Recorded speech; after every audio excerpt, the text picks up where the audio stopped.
should be a little better. So I think I have it on full. Yeah, I have it on full audio. There we go. Should be a little better. Hi everybody, hello. How y'all doing? We haven't done one of these in a while. Oh boy. So, a couple of things. Oh man, that's still really...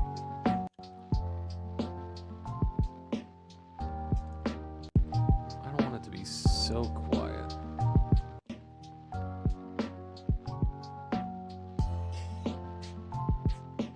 It's kind of loud. If it's difficult to hear, I'll turn it up a little bit. I know I'm fine. I know my audio's okay. But we're playing some stream beats. Like we usually do when we review these or play tabletop games or so. I don't want it to be so loud though that it drowns out the voice. Because we're going to be reading through this. If it is, let me know, and I'll turn it down. Hold on, I'm actually going to see if I can test this out here.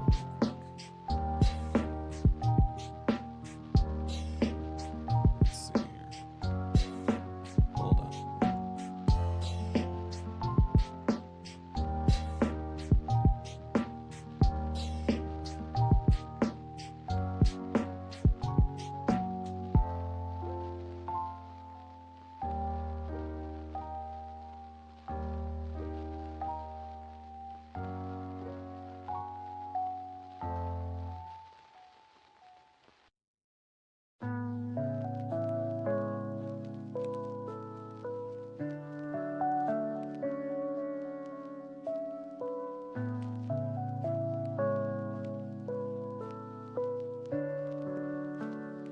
That is so loud.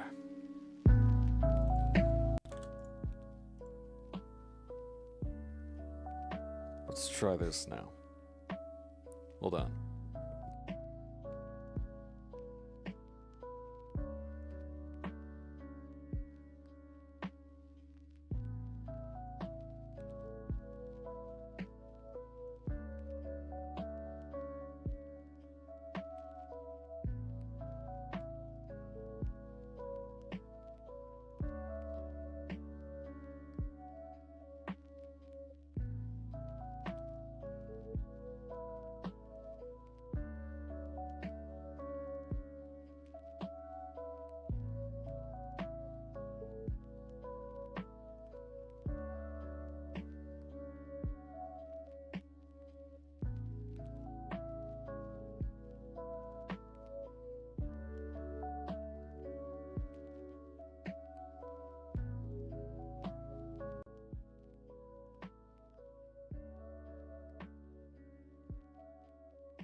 I think we found it.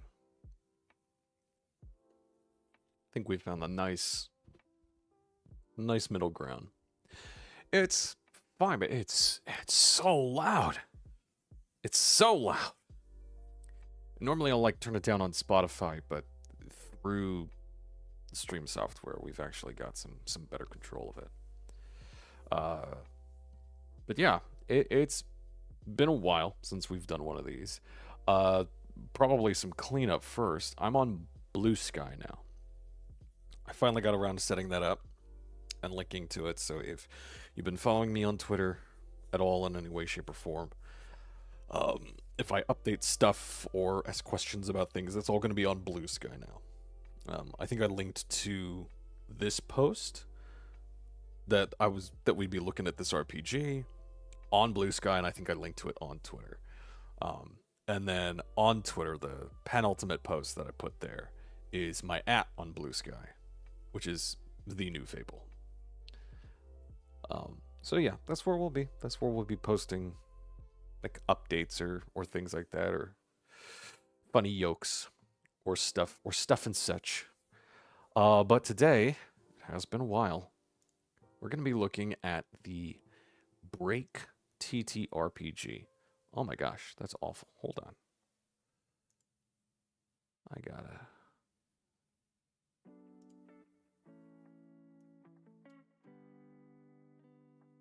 Is it that? No. Is it that one? There we go. There it is. There it is. Yeah, that's the ticket. It's the Pebble Boy. There we go. That lines up real nice. This was a Kickstarter TTRPG that existed maybe, I want to say 2 years ago, maybe? It was supposed to be like Zelda meets Studio Ghibli, meets a lot of anime shenanigans. And it looked neat. And so naturally I was like, ooh, that looks fun. I didn't kickstart it either because I couldn't or I didn't know enough about it, so I just didn't. But it finally came out, and I couldn't buy it anywhere. But people were talking about it, people were talking about playing it, people were reviewing it, and I couldn't get my hands on it until maybe 2 to 3 weeks ago. It's early in January. I remember it was one of the nights that we had our power off. I could finally get it, so I got myself a copy of it. It came with a PDF, and the book just arrived today. And after... So I'll lead in with this, and then we'll actually like just kind of read through it and talk about it. But I said this is a RPG I probably will never be able to get to a table. For reasons we'll talk about and figure out. But I showed those to the beautiful lady, to the beautiful fiance, and she took a look at it and looked at the book and all that and said, this is actually like fine. She had the reaction that I first thought of when she like read through the book and I pointed out certain things to her. She had the reaction of like, yeah, this is fine. I don't see the big deal of this. But I've been on the internet since it was born. I've been around since the good old days of Goatsy. And if you don't know what that is, now you know. Or you will, once your curiosity gets the best of you, like it did to all of us, circa, what, 2002, 2003? Is that what that was? Man.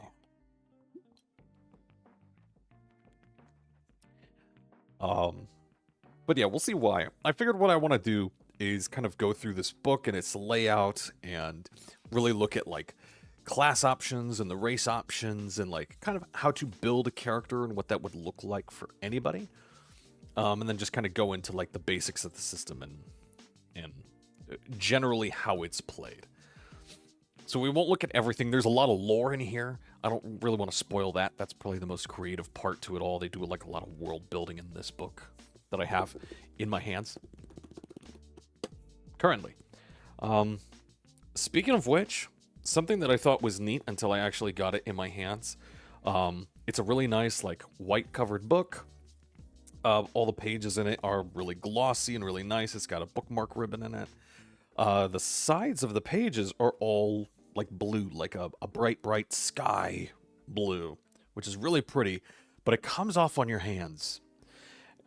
And so as you're flipping through this book and looking for pages and you know, just flipping and scanning through it, you're getting this blue stuff on your hands, and then you're touching a white cover and you're touching white glossy pages. So this book is immediately going to become very dirty very quickly if you pick up a copy of it. They had a premium version of it. I don't know how that one feels in the hands. But it's thick. This is a thick core rulebook. And it's about 400 and like 50 good pages outside of like cheat sheets, outside of like character sheets, like of content, beginning, middle to end. Yeah, it's about like 420 pages. It's thick. It's thick more. But let's see who this was made for. This also won an Emmy in 2024, I believe, which is when like it started to print and started to make its way to reviewers. It won an Emmy for Best Family Game. So this is an award winner. There's character creation at the start, which is all calling. These are classes, species, which are races or ancestries. Homeland and history, which is generally like where you are from. That's the backgrounds, what most other games would call backgrounds. Then we have traits, which is real short because that's just a rule you kind of slap onto your character. Then quirks, which are things you can give your characters as well. Finishing details, and there's gear, and there's a lot. There's so much gear. Man, and I've got feelings about that. And then rank, which is level. I think this goes up to 10. We'll see. And then we go into playing the game. What all of these different things are like. All of these different things are like different sets of rules.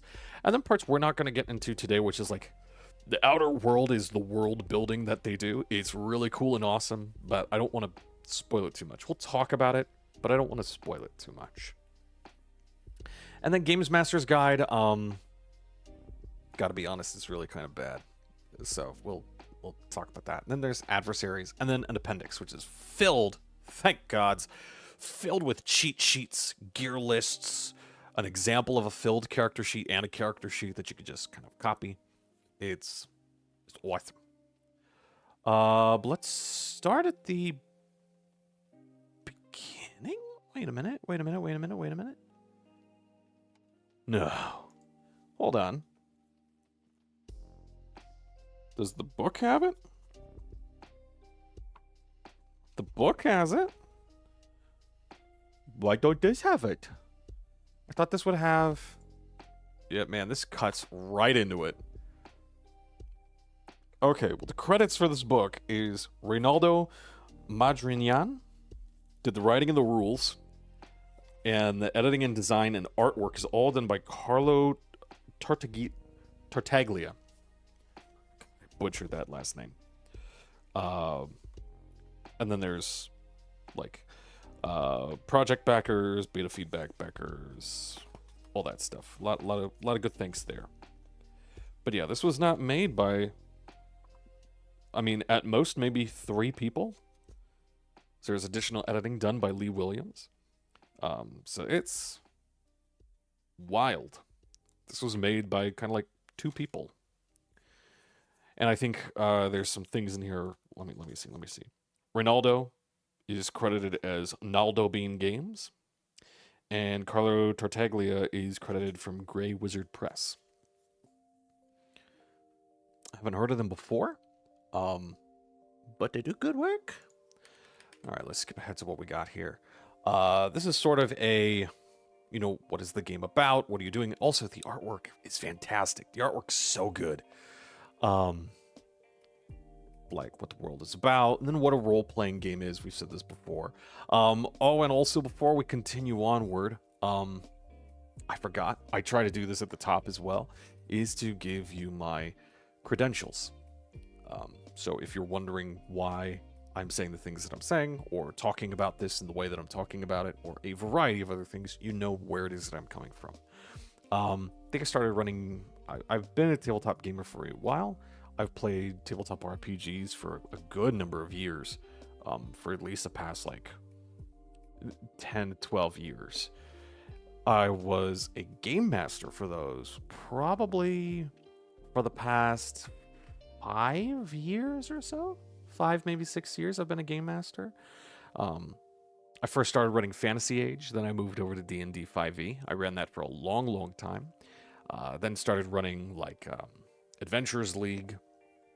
Did that for a while, started getting really burnt out by the system. The OGL stuff happened, and I was already exploring other RPGs before, but it was a great time to get into some of those. And I had played other RPGs before I had ever picked up a pair of dice and rolled in Dungeons and Dragons. Played things like Mouse Guard and Microscope, and Fiasco. So my first introduction was not D&D. So I'm very keen on indie TTRPGs and indie games and things like that. And now I do it professionally. I run a professional game of Pathfinder, and I'll run games professionally here and there. I'll try to do them online, and then just in the community, just to go out, make friends, meet other players, that whole chestnut. So professionally and non-professionally, I do this a lot, and I've just thought about these a lot. I've thought about TTRPGs a lot because I like them. Something you might notice right off the bat with this book is that every even page, starting on this one, there's 3 d20s. This book can serve, if you wanted to, as a random roll of a d20. Where actually, I think... No, not quite. They are random. Where if you, like, just flip the book, you know, like turn the book upside down and just start flipping through it, and then stop, call out a number, that's the roll of a d20 that you get. You could do it that way. I agree with the beautiful lady when she says it's probably really easy to game. We could probably figure out, like, you could probably figure some stuff out and figure out where the good numbers are. But if you're in a pinch, or you're playing this on the go for some reason, that's something you can do. That is something you can do.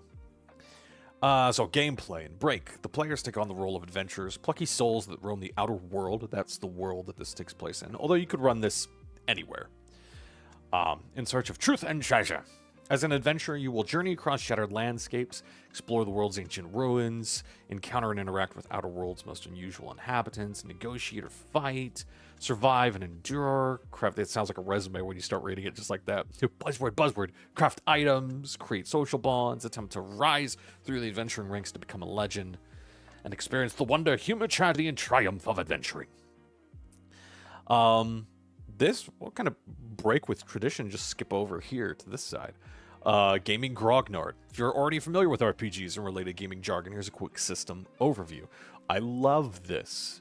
I absolutely love this, and I want more game designers to do this. To just be like, here it is. Here's the skinny. Here's how this works. Break only uses a d20. I've read through this book a solid amount. It only is ever going to use a d20. Damage is automatic. You don't automatically do damage. You check to see if you hit creatures, but you never roll any other die. You just use a d20. Aptitudes, which are the ability scores, are not rolled randomly, but set by your calling, which is your class. Experience points are awarded for rank advancement. This is a roll under game. You roll under aptitude checks for saving throws and skill checks. Point crawl, overland travel system, which basically means it's not like a hex crawl where you say, okay, it's half a day's travel between hexes, and a game master will just put whatever they want in those hexes. Point crawl is literally like there's a point of interest here, over there, over here, and then you determine how far those things might be, and then you can determine what happens in between point to point. Tactical turn-based combat. I don't know how true that is, but there is turn-based combat. Roll over enemies' defense rating to hit. This is probably the weirdest thing. Every other part of this game is roll under your aptitude scores. But when you get into a fight, it's roll over. That is the only time it ever changes. It's weird. It's like trying to have their cake and eat it too. It's bizarre. Weapons do set, not random damage. Hearts, which are hit points, reset every fight. Lasting injuries occur after your hearts are depleted and need to be healed. Scenario, not story-based adventures. So like there could be a rolling campaign that you do, but not necessarily. Random encounters with mood rolls, and which is like a reaction, which is just a thing, I guess. Just there's going to be random encounters. And success is determined by the player's situational decision-making and calculated risk. inspiration. Be prepared for mood whiplash. Is a love letter to the Break is a love letter to the worlds and themes depicted in manga, anime, and video games. Thanks to all the creators that fueled our imaginations and ambitions. It's very true. Influences include Godslayer and Chrysalis from video games, Saga, Nier, Mana series, Final Fantasy series, Zelda series. Those last four, I am very familiar with.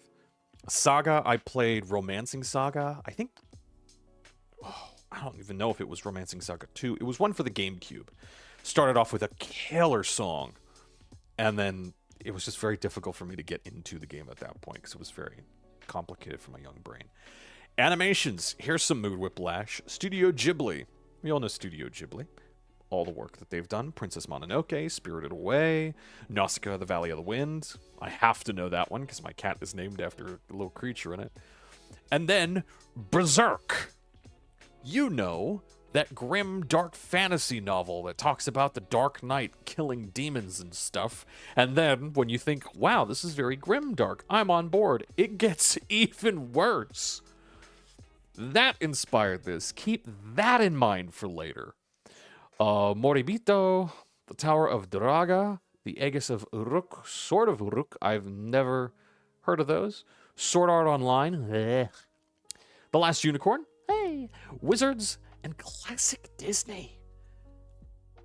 Again, figure that out. And we'll give credit where credit is due, because I think I heard the best condensed opinion of what Break is. And we'll give credit to that where credit is due at the end of this stream. Literature, The Once and Future King, The Swords Trilogy, and the Earthsea series. I haven't read any of those. Other RPGs, Stormbringer First Edition, Made, Teenagers from Outer Space, and Old School Hack, which is just like OSR, like Old School Renaissance, that kind of thing, but just like older games and then just hacking them. And just kind of making what you want of it. Throwing a little bit of this system in, throwing a little bit of that system in, making what you want. And then the blogosphere. Using this book. GM should read this book thoroughly. Games run more smoothly if the game master knows what they're doing.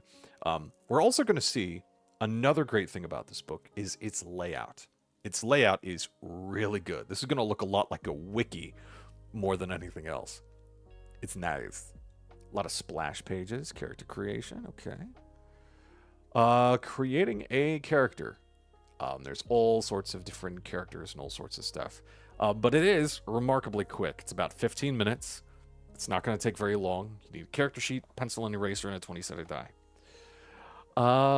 Then we get into the character creation procedure. We're going to find a calling, select a species, select a homeland and history, select your traits, select your quirk, and then adding finishing details. So calling is like a class, is what that is, really. Combat values and describe how well you fight. There's calling abilities like skills or powers. These are all marked with little Character advancement is how they'll develop, and combat gear allowance is the things you can use without any kind of penalty whatsoever. So again, we're going to find out that like all this is really, all this is really laid out very much like a wiki, but you can roll for anything. But a lot of things are automatic. So when we pick a class, and we'll see here, because they'll have all these quick start infos. So like Factotum. If we look at Factotum, these are the stats we get. So there's Might, Deft, Grit, Insight, and Aura. Those are the 5 different stats that we'll be rolling for anything. This is not a skill-based game like D&D or Dragonbane would be. That's just what those are. So every Factotum starts with everything here. They start with these 3 starting abilities. They start with a +0 to attack. They start with 2 hearts. That's your health. So how many times you can get hit before you are down. They start with 10 defense and average speed, which is going to determine how far you can move in like combat zones. This is not a grid-based game. This is a zone or area-based game wherever you're using maps. But Factotum, You elevate everyday skills to an almost magical level. Your motto, be prepared. Focus on the details, don't be a hero. It's very like a common folk, like jack of all trades. I don't think the factotum is a bard, but it's this game's version of a bard. Crazy place. Also, something I really like about this PDF, all these page numbers are clickable. So we can just click on these and be taken right to that area. Champion. You're a valiant fighter who favors force and direct action. Why pick a locked door when it can be knocked off its hinges? This is the fighter. Barbarian. Possibly a paladin, although I think that's later on. Sneak. You're a rogue, so the rogue, who uses acrobats and dirty tricks to succeed. Not everyone approves, but that's their problem. Yep, same thing. Raider. You find victory through speed and precision. Even the mightiest foes fear your fluid and precise combat prowess. Raider's probably closer to your ranger, or if we're using D&D parlance, a dex fighter. So one that's using more light-based weaponry, but is much harder to hit. And yeah, both the champion and the raider have 3 hearts to start off with. And then Battle Princess. Here's our paladin. You're a wielder of bright magic and a stalwart defender of the things you hold dear. You inspire and motivate all those around you. That's our paladin. 100%. Sage. You are a learned researcher and practitioner of wizardry. Mana is yours to command, and with it you weave wonder and whimsy. This is our mage. Wizard, sorcerer, probably close to maybe like druid here as well. Something that's interesting about this game, though, is that there is no mana. There's no spell slots. There's no MP. There is no resource to casting spells. If you want to cast a spell, it's a check. You just make a check, and you just do. Some things are just automatic. And all the spells that you can learn in this game are class-specific. So there is no spell section in this book or PDF. If you want to play a sage, all the abilities you get are within the sage section. And those are the only ones that you can learn. As far as I know, as far as I can tell, there's also no multi-classing in this game. You is what you is. Murder Princess instead of Battle Princess. You focus your dark magic to obliterate the source of your hatred. There will be no clemency for those who oppose you. Paladin, again, this is more like Dark Knight from Fabula Ultima. They're still big, they're still beefy. In fact, the differences between them is not very much. They still have 2/8, they still have a 7, 2/8, a 9, and a 10. Which not every class has access to. But the Murder Princess has a 10 in Grit. The Battle Princess has 1 in Aura.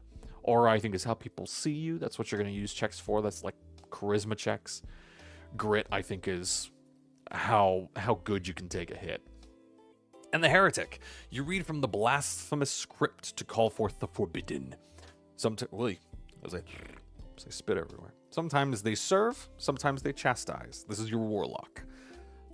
Again, if we've got to use D&D parlance. Summoner, definitely a summoner. They're probably the most interesting, I think, probably the most favorite. Because there's just a bunch of summons. And you can just pick one to learn, it'll do a thing. And it does a specific thing, and that's what it does. These stats that you see here for all these characters are modified later on. But what we do is, and then like a huge page full of artwork, super cute. And then we just get into the classes.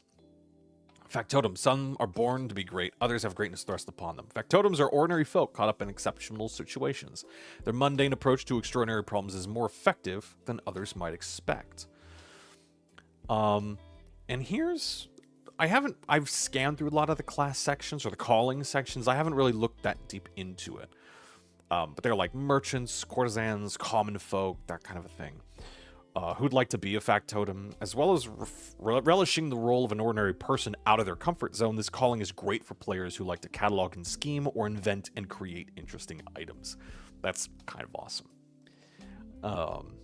Yeah, aptitudes, have balanced aptitudes. Might is their only weakness. I really do like this sort of like trimmed down, like here's what you can kind of expect. As factotums rise in rank, they may become master artisans, social masterminds, or even accomplished surgeons. So starting abilities, you start with 3 abilities. And these are, the abilities are not attributes. They're these things. So these, the might, deft, grit, insight, and aura, those are the attributes checking. Abilities are things you get, add to your character sheet, and you go, I can do this thing. And so second to none is, while now leading a life of high adventure, you rely on little skills that have always served you well in the past. You have an edge. Again, something I don't really like about this book is it goes into all of this stuff before teaching you the basics of the game and teaching you basic words you're going to learn. At least as far as I can recall.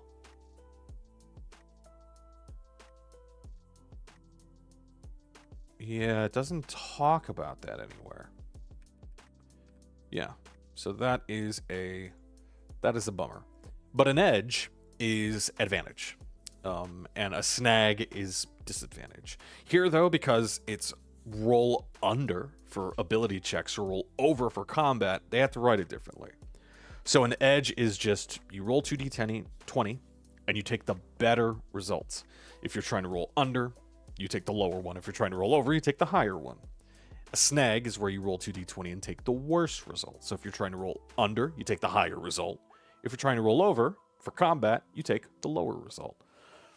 So edge, better result, snag, worse result. It's still 2d20, and they work like D&D does as well, which is bizarre that that's not listed as an inspiration because it absolutely is. But yeah, that's how that works. You have an edge whenever you roll for a check or contest covered by one of your purviews, which is something we get, I think, through our quirk or our homeland and history. Again, they just aren't saying it here. This replaces the minor bonus you normally receive on rolls, which is just like a small modifier to the die result. Factotum pack, you carry your oversized backpack around effortlessly, and despite it being crammed full, you are able to produce the required item from it almost instantly. You start with a giant backpack that's worn instead of a traveler's bag or backpack.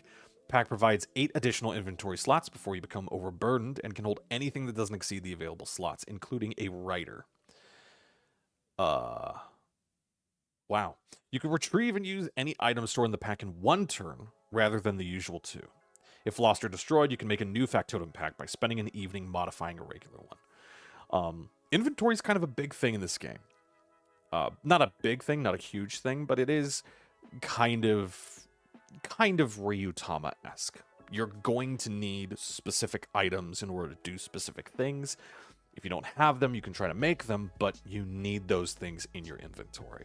It is less of like D&D where it says like, here's the adventurer's pack, and you kind of get whatever.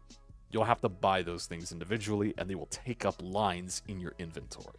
So there is more managing of it, which I like, but it's real simple in this game. Thank God for that. Don't mind me is your third skill that you have. You have a distaste for direct combat, and your mind is often looking for a way to help without going toe-to-toe. This is actually kind of neat. During a fight, your opponents will not target you for attack in any turn where you are not intending to perform an offensive action, or doing something that will obviously cause them harm or spoil their plans. For example, healing a friend would go unchecked, but setting up a bomb would not. This is kind of awesome.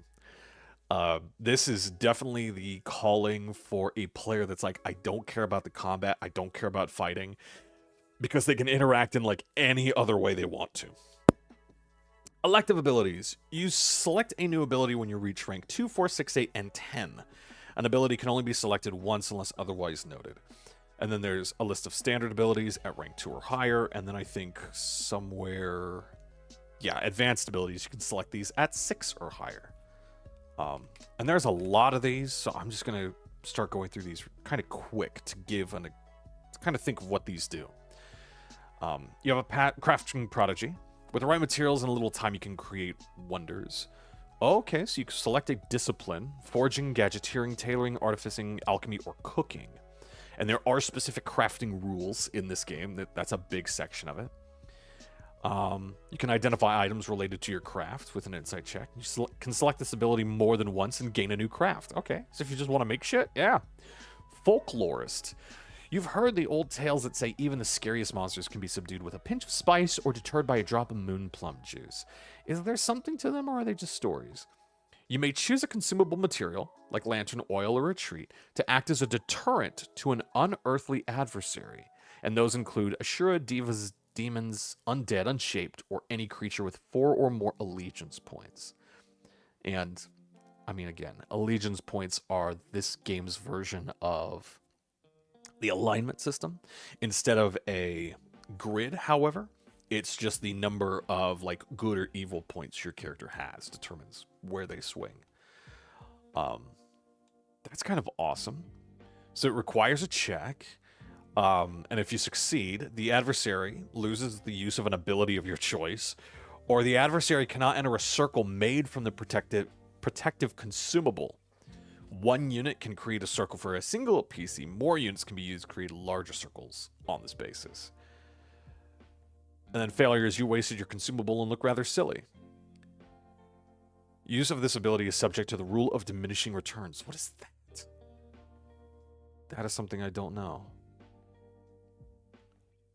Oh, that's right, that's right. I remember. Okay. Actually, let's see, can we... Here we go. Boom. Boom. A boom. There we go. So fast. I like it. Healer's Hands. You've trained as a physician or medic and are able to administer an array of field surgery practices. After a fight, you can remove a single injury. Okay, that's nice. Or Harvest, you can remove 2 useful body parts from a dead or inert creature without spoiling them. And at rank 5, you can now attach a prosthetic replacement. Okay. Combat Coordinated. You can organize a team offensive when you perform an attack assist, which is a kind of action you can do in combat, I believe. You target an enemy instead of an ally. Oh, okay. So yeah, that's an action. It's like the help action, but in combat. Any attack rolls made on the chosen enemy during that turn receives a minor bonus. That's nice. And then at rank 5, any attack rolls on your target now receive an edge. That's awesome, which means that's not necessarily... That would probably fall under Don't Mind Me. Well, I mean, it could. That might be something to talk about later on when we're getting our thoughts together. But still, that's really cool. Instead, you're just like, it's like Hunter's Mark. That's really neat. Silver Tongue. Silver Tongue. A seductive accent or eloquent phrasing makes your argument more convincing. You have an edge on negotiation rolls. Okay. Social Learner. Good friends share a lot of things without even realizing. The target has to either immediately attempt to attack you on their next turn or lose a heart. So that's a way for them to attack, and you can use your aura, which I think as a factotum is... That's a 9? That's not bad. That's not bad. Let's see, where were we? Stalwart Navigator. Whether it's thanks to wanderlust, a natural sense of direction, or an encyclopedic knowledge of the world, you always seem to be able to find your way around. You're able to act as a guide when going on a journey. And you can attempt to make a map. That's pretty cool. Journeys are travel checks that you make. It's a big part of exploring. It's actually a big part of exploring. And then these are advanced abilities. So these are big ones. Boon Companion. Sometimes a trusted pet suddenly begins to talk. This is a phenomenon that is often appreciated, occasionally lamented, but never questioned. So an animal companion of your choice gains the power of reason and speech. An animal companion. So if somebody else has them, you can just talk to... If you have a mount, you could do that. Companion will remain loyal to you unless you mistreat it. Your companion's personality and vocal tics will be true to their animalistic nature. For example, Orokodu will be proud and aloof, but a sly might be easygoing and relaxed. Okay. Troubleshooter. When the proper tools aren't at hand, you can make do with the next best thing. You attempt an ability check that requires a specific tool with an improvised alternative. Okay. Okay. That's not bad. Because otherwise I think the rule would be like, no, you need the tool. You need the thing. Multitasker. You make the most of your spare time with good scheduling and enthusiasm. You can perform... Nice! That's 2 activities during downtime. That's actually really cool. There's a lot of downtime activities in this game. Some really cool ones, too, that I really like. Pack tactics. A few extra spikes here, metal plate or 2 there, and your bulky Factotum's pack is now combat ready. Cower behind it or swing it at your foes. Nice! You can use your pack as either a mighty weapon or a large shield. That's awesome. Master of Spectacle. Your showmanship can draw a crowd. You may attempt to gain the full attention of anyone with an earshot. If uninterrupted, you can make the spectacle last for about 10 minutes. That's pretty good. Better part of Valor. Running away can't grant you an extra life, but it can preserve the one you got. Let me make this a little bigger. There we go. There we go. A little easier to read. Your speed rating increases by a single level, which is huge, because those are like, I think there's 5 levels of speed. I think 4. If running for your life, you have supernatural leaping. Tricky combatant. You're better at outsmarting your foe than you are going toe-to-toe. Receive a minor bonus when attempting a combat trick. Okay. That's nice. It's actually quite good. So at the higher levels, it looks like Factotums can actually be combat ready.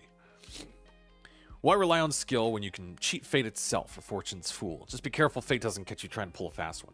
You can request any roll be re-rolled if the outcome would have some sort of effect on you. You can only use this ability once per game session and you must accept the new outcome even if it's worse. Okay. And then this is like the details for combat gear allowance.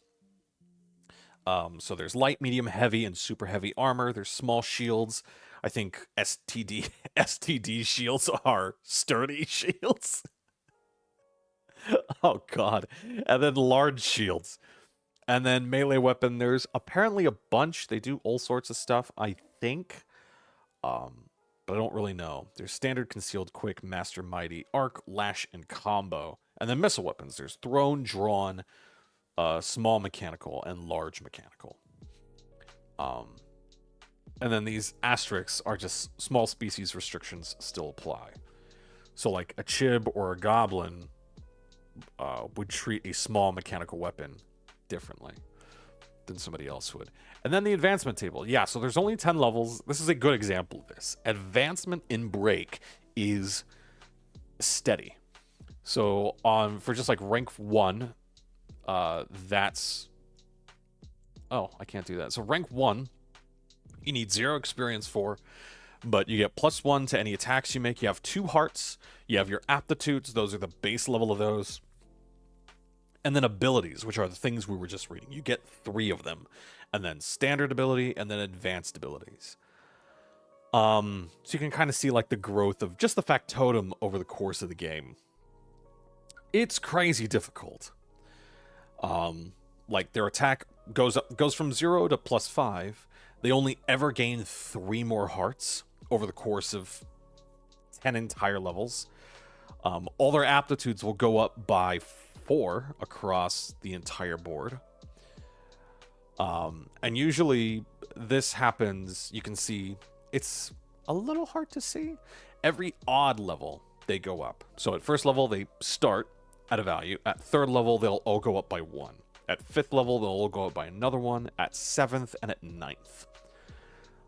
So every stat is only going to ever be increased 4 times. As far as abilities go, and I believe this is true for every character as well, that kind of level up. What those values are and change to, I think, depends on the calling. But I think every odd level, all your aptitudes go up by 1. And then every even level, you get to choose a new ability. And as far as it looks like, it's very weird. Because they say, like, you start with 3 abilities, you have 2 standard abilities, and 3 advanced abilities. I'm not a fan of that.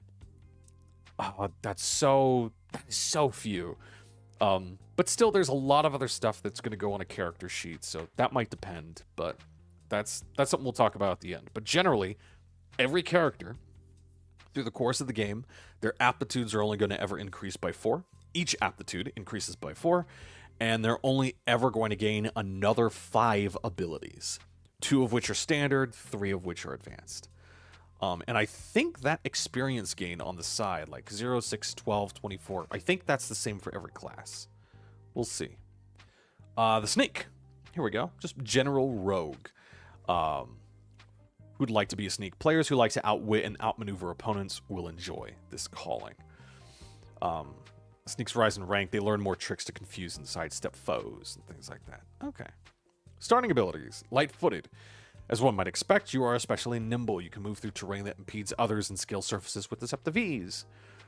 You're unaffected by isolated and precarious battle conditions, which are like, difficult terrain, different rules for different kinds of difficult terrain.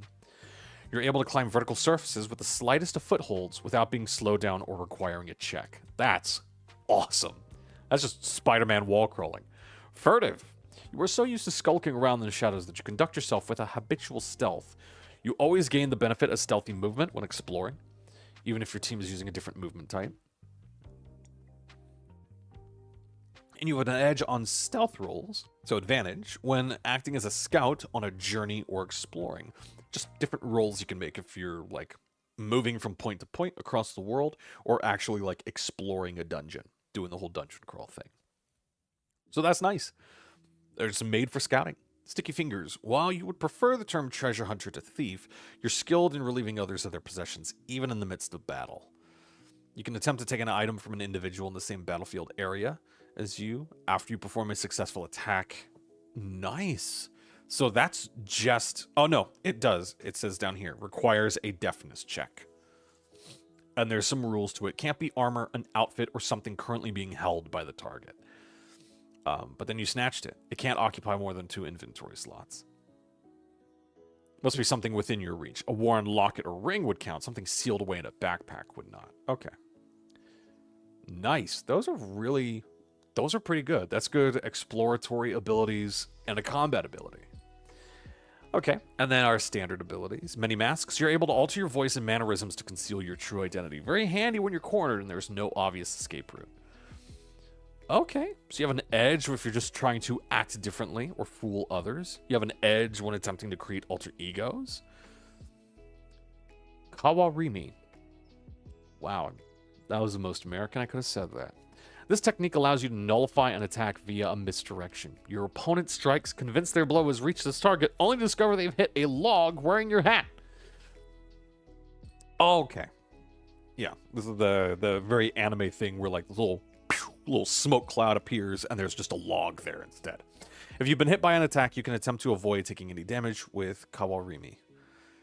You manage to completely dodge the blow by slipping out of something you were wearing. For example, a cloak, a hat, or even tearing off a sleeve. Okay. Failure is just you take the damage. Okay, so yeah, it just requires deafness check. Why would you not do that? This ability will not work if you have nothing left to slip out of. And it can only be used once per fight. Okay. So not too terribly good, but if you know you're taking something huge, you might as well try it. Meticulous Dungeoneer. Become rather good at gathering information with a mere glance, even though you're in the most dangerous of places. You're able to perform the inspect location action without prompting a roll. Okay. That's nice. Just automatic get a thing. Twitchy. You're wired for self-preservation and have developed an almost supernatural sense of danger. You have an odd reaction that warns you that you're about to do something dangerous without realizing it. Perhaps you sneeze before opening a trap door, or maybe your palms itch before you sip from a poisoned goblet. Okay. That's kind of neat. And again, that's nice. That's automatic. It's just like, yeah, like you start to sweat. It could be like, I just like sweat down the back of my neck, right? Like, it's just like something like that, or like like shiver goes up my spine whenever that happens, and it just happens. It's like, yeah, like you might have to check to see like if traps are there, but if you take this, you might like start the check, and win or lose, it's like, yeah, you get a tingle up your spine or whatever it is, and you're like, oh, okay, it is that thing. Sudden strikes. Thanks to some lessons from a choice tutor, the ninja of the Seven Holy Isles, or your sucker punching sibling, you have become pretty good at catching others off guard with your fists. Unarmed attacks as if wielding a concealed weapon. Okay, so there's some bonuses with that, I think. Able Alchemist. Alchemy allows you to create a number of useful concoctions that greatly benefit practitioners of chicanery or skullduggery.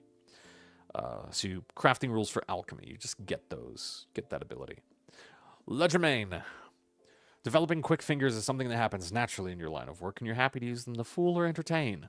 Okay, so you have an edge to, a sleight of hand checks. You get an advantage on those. Flanker.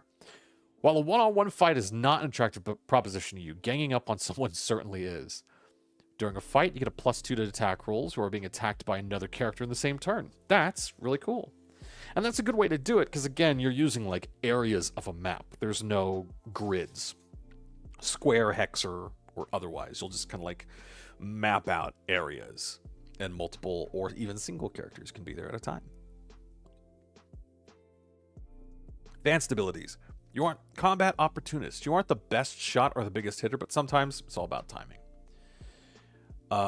You have an edge on all attack rolls made when you've chosen to react. Okay. Okay, so like attacks of opportunity come to mind. Stowing. Knowing one day you'll get caught and patted down, you found an intimate place to conceal a small object in your hair, mouth, or other place. Ugh. Ugh. This little trick guarantees that you will never be stripped of that secret something. You may hide a single item no larger than 1 inventory slot somewhere on your person, even if naked. Wow. But it does take a turn. Okay, inner dramatics. Your overreactive imagination is constantly scheming and assessing the odds. If plan A looks like it ain't gonna happen, then you've already got plan B all figured out. You may cancel an action you have made if you are dissatisfied with the results. Turns out you were only playing it out in your mind.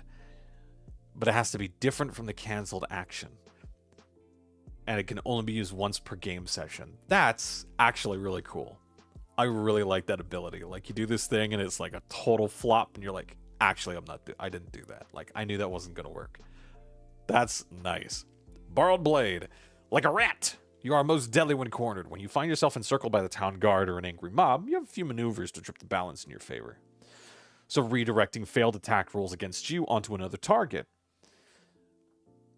Okay, so if you're being ganged up on, you can kind of, requires a deafness check, which is probably going to be very easy. If the original attack roll exceeds your chosen target's defense rating, they suffer the consequences. Yeah, okay. Charming grifter. You have learned that an innocent smile and a touch of false sincerity can hide even your most outlandish fabrications.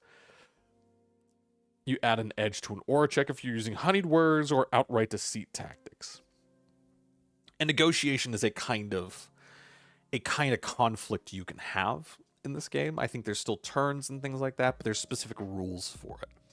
If your team is using another negotiation tactic, you can offer total lies as an influencing factor, creating a minor bonus. Hide in plain sight. You can lose pursuers even when they are right on top of you. It's like you just vanished into thin air. Okay. Deafness versus the observer's insight. You've just disappeared. Okay. Cat eyes. Darkness is your ally in all things. You are able to see or at least sense in total darkness. Okay. Dark vision. Desperate scurry. Your quick feet are jokingly referred to as your ultimate technique. Okay.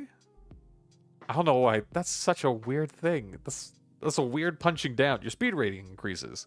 That's neat. Light armor only. Looks like standard concealed and quick weapons only. Any kind of missile weapons, yeah. And yeah, okay, so this XP gain is the same. Abilities are the same for every class. And yeah, each stat is going to increase by 4 through level 1 all the way through level 10. I think the same is true for hearts. Hearts are going to increase by 3. And it looks like attacks are going to increase by 5. And they increase every even level. Okay. So whenever you gain an ability. Okay. So whenever you gain an ability, your attack goes up and you gain an ability. That's kind of neat. Champion. The champion is in their element in any conflict, whether it be a full-scale war or tavern brawl. Okay. Yep, just big fighter. Big fighter. Who would like to be a champion? Players who prefer a direct course of action will enjoy this calling. Why go around it when you can go through it? Yep, 100%. So these are the ones we start with. Combat momentum. If you land a finishing blow against an opponent in melee, you gain a chain attack against another foe. You have 1 chain attack per round, which has a minor bonus and deals an extra heart of damage if you land a successful strike. And at rank 5, you get a 2nd chain attack if the previous one also finishes an opponent. That's nice. You can just keep going. That's like exploding dice, but it's like an exploding ability or an exploding action. Favored weapon. You're intimate with all weapons, but like all parents, you harbor a secret favorite. Wow. But like all parents. Who's the designer for this? Who's the main writer? Ronaldo. You good? You okay, Ronaldo? Fucking brother became a doctor. Yeah, I just write books. Wow. That's filled. That's filled with such vitriol. Oh my god. You gain +1 to your attack bonus when using your favorite weapon. You select a weapon type to favor. Oh, and then rank 5, you can select another one. This bonus is applied to combination weapons that include one of your favorite types. Okay. Which is the whole thing. Where you can like combine 2 different weapon types and have it be a single weapon that does crazy stuff. Into the fray. You're able to vary your fighting style to suit the battle, applying caution, flair, or precision. Each round during a fight, you can choose between the following: daring, perform an attack stunt without making a wager. Nice. Okay. Tooth and nail. Use a mundane. So wager with an attack stunt is kind of like, I want to disarm my foe. And if I fail that, I disarm myself. Or like, I get a -2 penalty. Like you and the Game Master work out what happens if you succeed and what happens if you fail. So it's anything other than like dealing direct damage or like moving a mini around a map. So it's gonna be like, I want to topple, or like I want to knock my opponent prone. I want to find like a leather strap in their metal armor and cut it. Like I want to disarm them, all sorts of stuff. That's what an attack stunt is, and you make a wager. So that just says, no, you don't do that. You just say, I'm going to do this thing and roll. If you succeed, you get it. If you don't, nothing happens. Tooth and nail. Use a mundane, non-magical attack to harm a creature that is normally immune to them. That's cool. Or whirlwind defense. Temporarily increase your defense rating. All bonuses last until the start of your next turn. Okay. +1 and then +2. That's nice. Okay. Elective abilities. Here's some standard ones. Valiant. You have immunity to the terrified ailment. You can help allies defend against the ailment by shouting encouraging words. Those within earshot gain an edge on their roll to resist or remove it. Opportunistic Butcher. You can attempt to create rations from slain creatures. Oh, man. This is something a lot of people want to do. Harvest, okay. Vagrant Blade. You can act as a guide when on a journey. Okay. And you can attempt to get free room and board for up to a week. That's nice. It requires an aura check. And I like that it just says like a little question mark, finding these, and what happens if you get it. Your stay is free. Master Tactician. If you have a social bond with an ally, you can grant them an additional action on their turn during a fight. That's awesome. And it can be used in addition to any other actions you get. Brazen Defense. You get a +4 to your naked defense rating. It's applied instead of, not in addition to, any bonus related to the armor you wear. I love that. Brazen Defense. You have such contempt for your opponents that it's all the armor you need. When you wear armor, you can choose whether to use the bonus from Brazen Defense or the one provided by your armor. Okay, so whatever's higher. That's nice. Brute. You gain an edge on any attack rolls dedicated to sundering something, which I think is a condition. Any non-magical shield used to parry is immediately sundered. The ability cannot be used in conjunction with an attack stunt. Brawler. You strike as if wielding a standard weapon when fighting unarmed. Okay, so yeah, you could just be a champion and just beat the shit out of enemies instead. This also might be a monk. That might be the raider that we're about to read, but probably. Who knows? Giant Killer. You deal an additional heart of damage on a successful attack against massive or colossal creatures. That's actually really cool. Most adversaries just have like a number of hearts. And you need to hit them that many times in order to defeat them. Colossal creatures are just like big and huge, and like every area of their body has a number of hit points. Because it's just meant to be like this big, huge fight. Very Monster Hunter. That's an amazing ability because that just allows you to carve into these things. Like that saves it consolidates 2 attack actions into 1. And then if you get even higher or you crit and you deal more hearts, it just adds on top of that. Berserker, here you go. Here's the barbarian. You can enter berserk mode. You get +2 on attack rolls, -1 to defense rating, +2 to might and grit. You're unable to communicate or participate in coordinated attacks, actions, or team efforts. After you've dispatched a foe or completed the objective of your check or contest, you'll attack the closest individual in the same battlefield area as you. Continue to find and attack targets until none are left. Okay. Ending it requires an aura check. Oh my god, so you could potentially fail this a bunch and then just go after your allies. That's rough. Sentinel. You can redirect any successful attack on an ally onto yourself. So tank mode. The original attack roll must now beat your defense rating to do the harm. Can't be used against area effects. And you can do that as many times as you want. That's awesome. That's a great ability. God, you gotta wait till level 6 to get that. Galvanizer. You gain an edge, or advantage, on all aura rolls when attempting to inspire or negotiate with a crowd. Okay. That's real situational, but okay.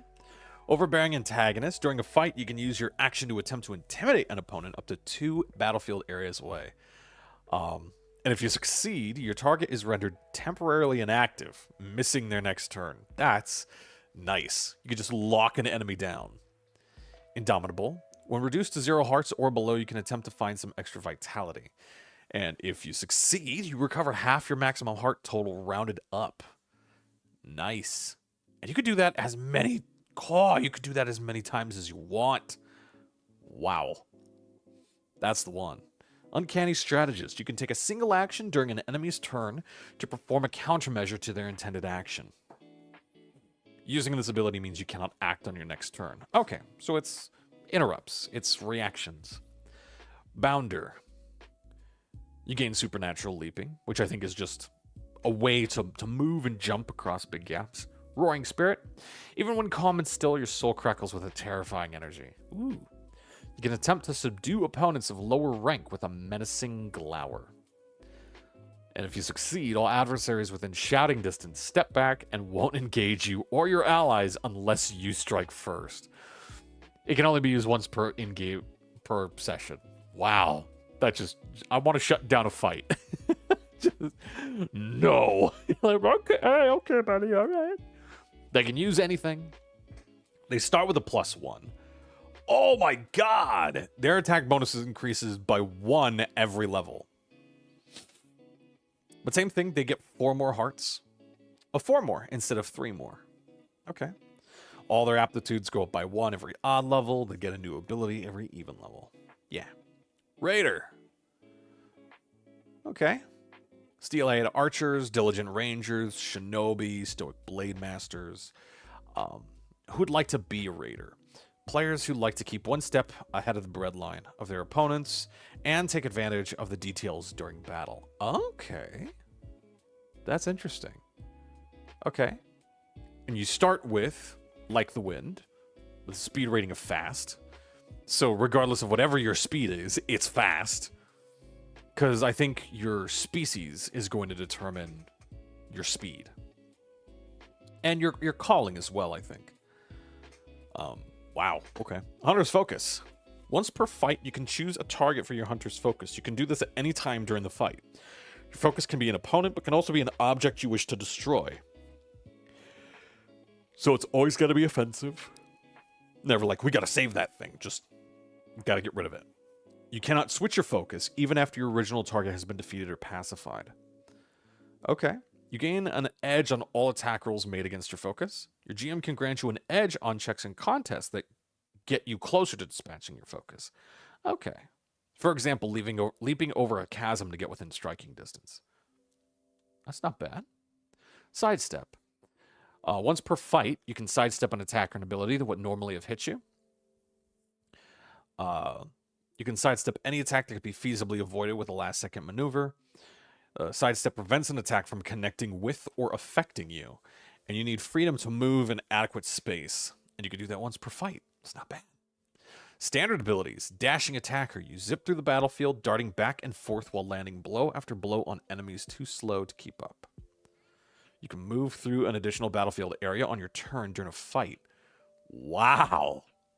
That's really good. Which pretty much means like you might be able to move through an entire map in just one move. Silent Strider. You gain an edge while making rolls to avoid detection by sight or sound. And you get an edge on stealth rolls if you're at a scout when you're exploring stuff. That's not good. That's not bad. Just a comrade. You can forge a special bond with an animal companion. Okay, your trusted comrade seems to understand your words. You and your trusted comrade are able to sense each other's presence. And trusted comrades will never abandon you and never have to make loyalty checks. And this can extend to tamed monsters. Okay. But there it is. Spent a week or more with you. So, yeah. They have to be hanging around for a while. Free Runner. You can move through isolated or precarious battlefield areas without penalty. Ability can be used inventively to perform otherwise impossible attack stunts, attack assists, and combat tricks. You must end your turn on a stable surface, like the top of a wall or ledge. If not, you will fall and be subject to falling injury. Rushing Fist style. So you make unarmed attacks as if wielding a quick weapon. Okay, we've seen a lot of abilities from these 4 classes so far. A lot of the physical attacking classes where if you just want to be a monk, be a monk. Like if you want to be a factotum, you just like pack up stuff and all that, but you don't have a weapon, your fists are the weapons. Yeah, there's an ability. Just go do that. Wow, okay. Ranger, straight up ranger. You can act as a guide when on a journey, and you get an edge on your hunting and foraging rolls when camping. Which is just a way for you to like get rations while you're bedding down for the night. Faith in the Wind. The range of any missile weapon you use is extended by 1 battlefield area. That's nice. Artisan Smithy. You seek intimacy with the weapons you wield. You gain the craft. Okay, so you can craft, and you use deafness for your crafting rolls. Okay. And then advanced abilities. Flash Step, which sounds exactly like what it might be. You can now move to an adjacent battlefield area or a more strategic place in the same area whenever you use... that doesn't make any sense. Whenever you use your sidestep. So that thing that you have. So not only can you like sidestep an ability, you could also use that to move. Wow. Blistering Pace. Your speed rating increases by a single level. Again, there's only like 4 or 5 levels of speed. So, wow. Yeah, so very much the Dex Warrior. You absolutely can just get freedom of movement if you absolutely want to. Counterfang.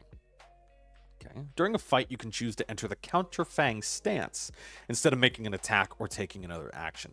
While in the Counterfang stance, any opponent that fails their attack roll on you is subject to a retaliatory attack stun, or combat trick.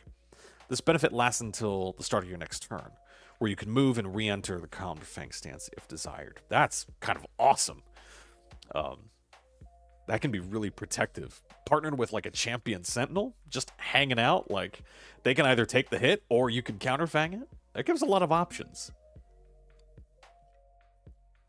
I'm seeing some tactics in this. I like it. Wind Wears Away Stone. You can attempt to find a weak spot on an opponent that is the target of your hunter's focus. It's an insight check, and if you do it right, you can ignore any defense bonus. Wow, that's nice. Just makes it way easier to hit. And that's just an insight check. If you fail, nothing happens. You just, okay, I just make an attack roll like normal. Mindfulness. While your enemies struggle to focus, you can't be ambushed. Even if the rest of your group is caught off guard, you can move and take your action as normal. Nice. You're immune to obscured and blinded and deafened. Okay. Spell Cutter. You can attempt to nullify a magic ability that has targeted you or an ally in the same battlefield area. That's awesome. Spell is Shattered. That sounds so cool. Lightning and Thunder. Once per turn, you can take a follow-up action after a successful attack roll. Has to be an attack stunt, attack assist, or combat trick. That's actually really cool.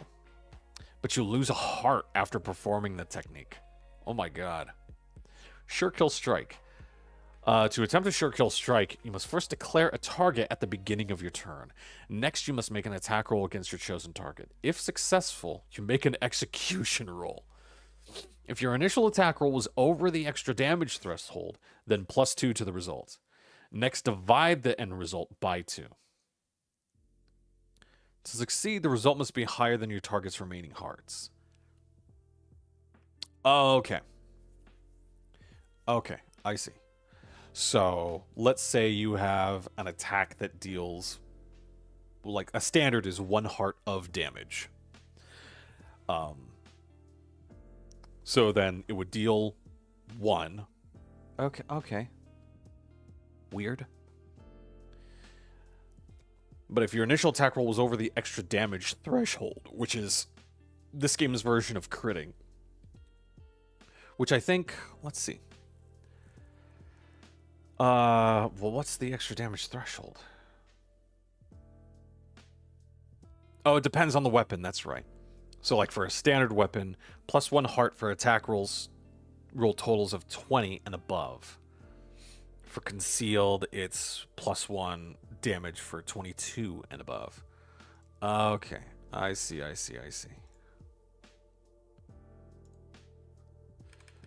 Still a weird kind of an ability. It's only ever going to be like 1 or 2. That's weird. Don't know if I like that, even thematically. Okay, light and medium armor, they can use any weapon they want. So yeah, very much the Dex fighter. Like, if you like the idea of being like, champion, I hit things until they're dead, you get access to everything. If you don't like that, but you still want to be a damn good fighter, Raider looks like your best option, because then you get access to everything else, save for the big armors. Same with the champion. Their attacks go up by 1 every level.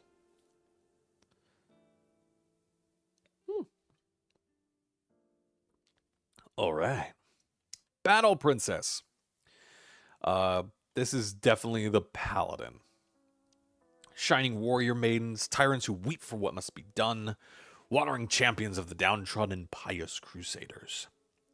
Who would like to be a battle princess? Players who like to mix magic and combat, protect other characters, or enjoy leadership and social roles. Okay. A start 3 abilities. Heart's Blade. Your Heart's Blade grows in power as you rise in rank. You select the weapon's primary form and what it's made of. So you choose a type of weapon and then a magic material. Sun Gold, Ash Bronze, or Sky Steel. Those sound so cool.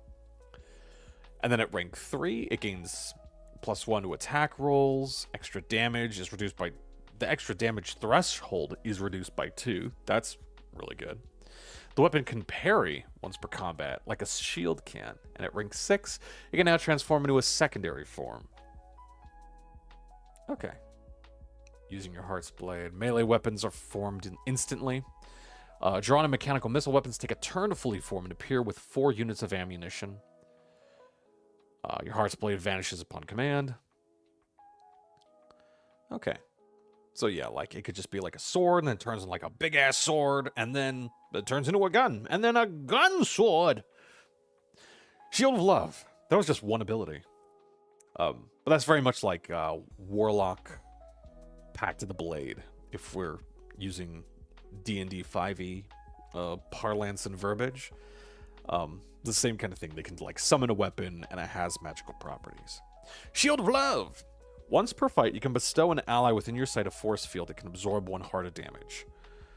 Rank 1, you can shield 1 person. Rank 4, you can shield 2. And rank 8, you can shield 3. That's really good. And then Soul Companion. You begin your adventures with a magical companion. Does not count against your normal allowance of companions.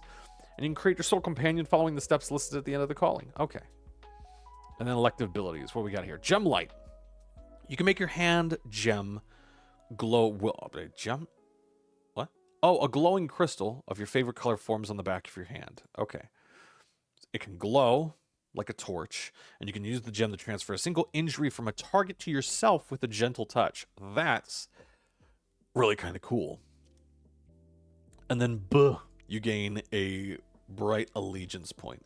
That, again, is this game's version of alignment. Glittering machine. You can summon a tool made of the same magical material chosen from your Heart's Blade. Okay. Like a grappling hook or lockpick. Okay. Love, chef. You gain the crown so you can cook. Okay. Compassion cure. With a touch, you can attempt to remove a psychological, physical, or magical ailment from someone you care about. All right. Neat. Passion's fire. When you so desire, your passion's fire. Oh. This augments your magic sword or your magic blade. Your Heart's Blade is ablaze and now does flame damage. Or Yearning Embrace. After a successful attack, the fire can be discharged to engulf your target and cause an additional heart of damage. It exhausts the ability, but it can only be used once per fight. Okay. Not bad, though. Especially if you can use that to, like, kill a target real quick. Absolutely. Cry of the Heart! You can target this ability on anyone you have spoken to for a few moments. After this time, you're able to discern the primary emotional motivation that is driving their current actions and discourse. Oh. Okay. Battle Dance. Your animated and tuneful battle commands grant those listening a coordinated rhythmic combat flair. You can attempt to coordinate your allies during a fight, granting all participants a minor bonus to a single roll on their turn. Okay. And the allies can join in. Okay. That's kind of neat. I like that. Battle Bonds. You have a merciful nature. Whenever you reduce a foe to 0 hearts or less and choose to spare their life, you can attempt to soften their resolve. Oh, okay. All right. So you could, like, try to... It's a good way to negotiate with someone. Like, no, they don't die. And, you know, try to help them out. And they're like, oh, well, you didn't kill me, I guess. So you must not be total assholes, I suppose. At your side, if one of your attacks is successful, and these are more advanced abilities now, it also counts as an attack assist. Nice. That's awesome. Because attack assists are like the help actions. So you can attack an enemy, deal damage, and then if somebody else attacks them, they'll get like a +2 to the roll to hit. Spirit Wings. You sprout glowing wings, and now you can fly at your normal speed rating. Okay. Shining Resolve. You gain Supernatural Will, which is a thing. You're immune to Dispirited and Terrified. And you can never be made to act against your will. Okay. Cool, man. Very cool. Shining Resolve. Okay, that was the Supernatural Will one. Opened Hearts. You can activate this ability whenever you're speaking to another individual or at the start of a negotiation. Anyone who loses the contest is unable to lie, deceive, or mislead you for a 24-hour period. Okay. You are also subject to the effects of this ability for the same 24-hour period. Okay, so yeah, like, yes. It's a zone of truth that goes both ways. I like that. Radiant Blade. You can activate this ability when summoning your Heart's Blade. Slice of Light, instead of life, is now a glowing shaft of light that does an extra heart of bright damage, in addition to the weapon's mundane damage. And then the light can be discharged to irradiate your target, causing an additional heart of bright damage, which dispels the ability. If Purifying Flare is used, the ability is exhausted immediately. Yes. So, wow, you absolutely can have Passion's Fire, which sets your blade on fire to deal fire damage or radiant damage to it. But then you can extend that to do Yearning Embrace, deal an additional damage. So you attack an enemy, you deal 1 heart of damage. Radiant Blade deals an additional heart. Then you can do Purifying Flare, which does an additional heart of damage. And Yearning Embrace, if you have that ability, which does an additional heart of damage. So you could put all these abilities on. That's a smite. That's a paladin smite, is what that is. Because, like, most enemies, like, bosses might have 7 to 10 hearts. You could just, in a single turn, just boom, knock them out. Battle Princess is awesome. Legend in your own time. Whenever you enter a new settlement, you can attempt reputation management, which I think is a downtime activity. So you kind of save a downtime activity. It's like you might as well do that. Never stand alone. If you're in mortal peril, maybe alone and outnumbered or stranded without hope, you can use this ability to summon help. Oh. Your GM will choose a character with whom you have a social bond to come to your assistance. They can even be a spared foe with whom you've formed a battle bond. Chosen character will miraculously appear just in time to offer you required assistance. They might arrive with reinforcements or a convenient escape craft. That's really cool. I like that. Very much a, like, I've got allies everywhere. Heart's Aegis, your soul companion is able to transmute into a magical suit of armor. Oh, that's awesome. Has the following specifications. Super heavy. Wow. So that's super heavy is the highest armor you can have. So I think your defense just goes through the roof. Anti-hazard abilities, mechanical motion. Only you can wear the armor. Wow. The armor and your soul companion will vanish until the next morning after you use this. Okay. And then these are all the rules for soul companion creation. And it can be a guardian angel, or a guardian animal, sorry, or a brave toy. That's neat. And so it has its own things, which I think it means they can perform attack assists. Okay. Yeah, so I guess like they would take a turn and grant assists, which is not bad. They still have hearts and defense values, so they can be like taken out of a fight. They got 6 inventory slots. That's nice. And then companion abilities. Oh. Mount. They can grow in size. That's cool. So you can have like a little kitty, and it grows in size, and now it's a tiger. Or now they're a fighter. They can now attack as if they're wielding a standard weapon. They are battle ready in mount form. Glider. Okay. Oh, and those are the animal companion ones. So if you have a toy, they can be a shielder or have a weapon link. Nice. Once per session, you get like a little bonus. They can convert into a jetpack and lift you to safety. Or they have a built-in backpack. They have 10 inventory slots. Wow. Oh. That's cool. Okay, here's the doubt. Oh, well, that makes sense. That makes sense. Because your standard, your heart's weapon, I think, can be... Yeah, quick. That's why it's not standard. Because you could just get a standard weapon, but it can be any weapon type. So that's why you can only equip standard weapons. You're just not interested. Same with missile types. You're not interested. You got your heart's blade. It can be anything. Okay. Attack doesn't go up too terribly high. But same thing, aptitudes all go up by 4 throughout the course of leveling. 5 abilities. But they get 4 hearts. So kind of like fighters. And they start with 3, so that's not bad. Murder Princess. The actual difference. Dark Paladin. You have Black Knights, Ruthless Vigilantes, Bloody-Handed Waifs, and nobles seeking vengeance or retribution. Who would like to be a murder princess? Players who enjoy an aggressive approach to problem solving or seek success no matter what the cost. So same thing here, but they have what's called the Wrath's Blade. They start with this. Same thing. I think this is the same thing, so I'm not going to read it. But it can be whatever you want. It takes a form. It takes, magical materials. Shade Iron, Dew Silver, or Warp Root. Different. That's neat. Okay. Withering Glare. God, elves in this game. At the start of a fight, you can glare at a single enemy at the start of your turn. They lose a single heart. Oh my god, that's awesome.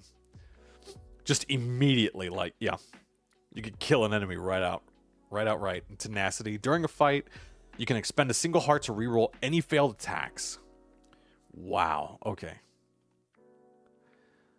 Alright, and then abilities that we can go with for standard here is Courtier.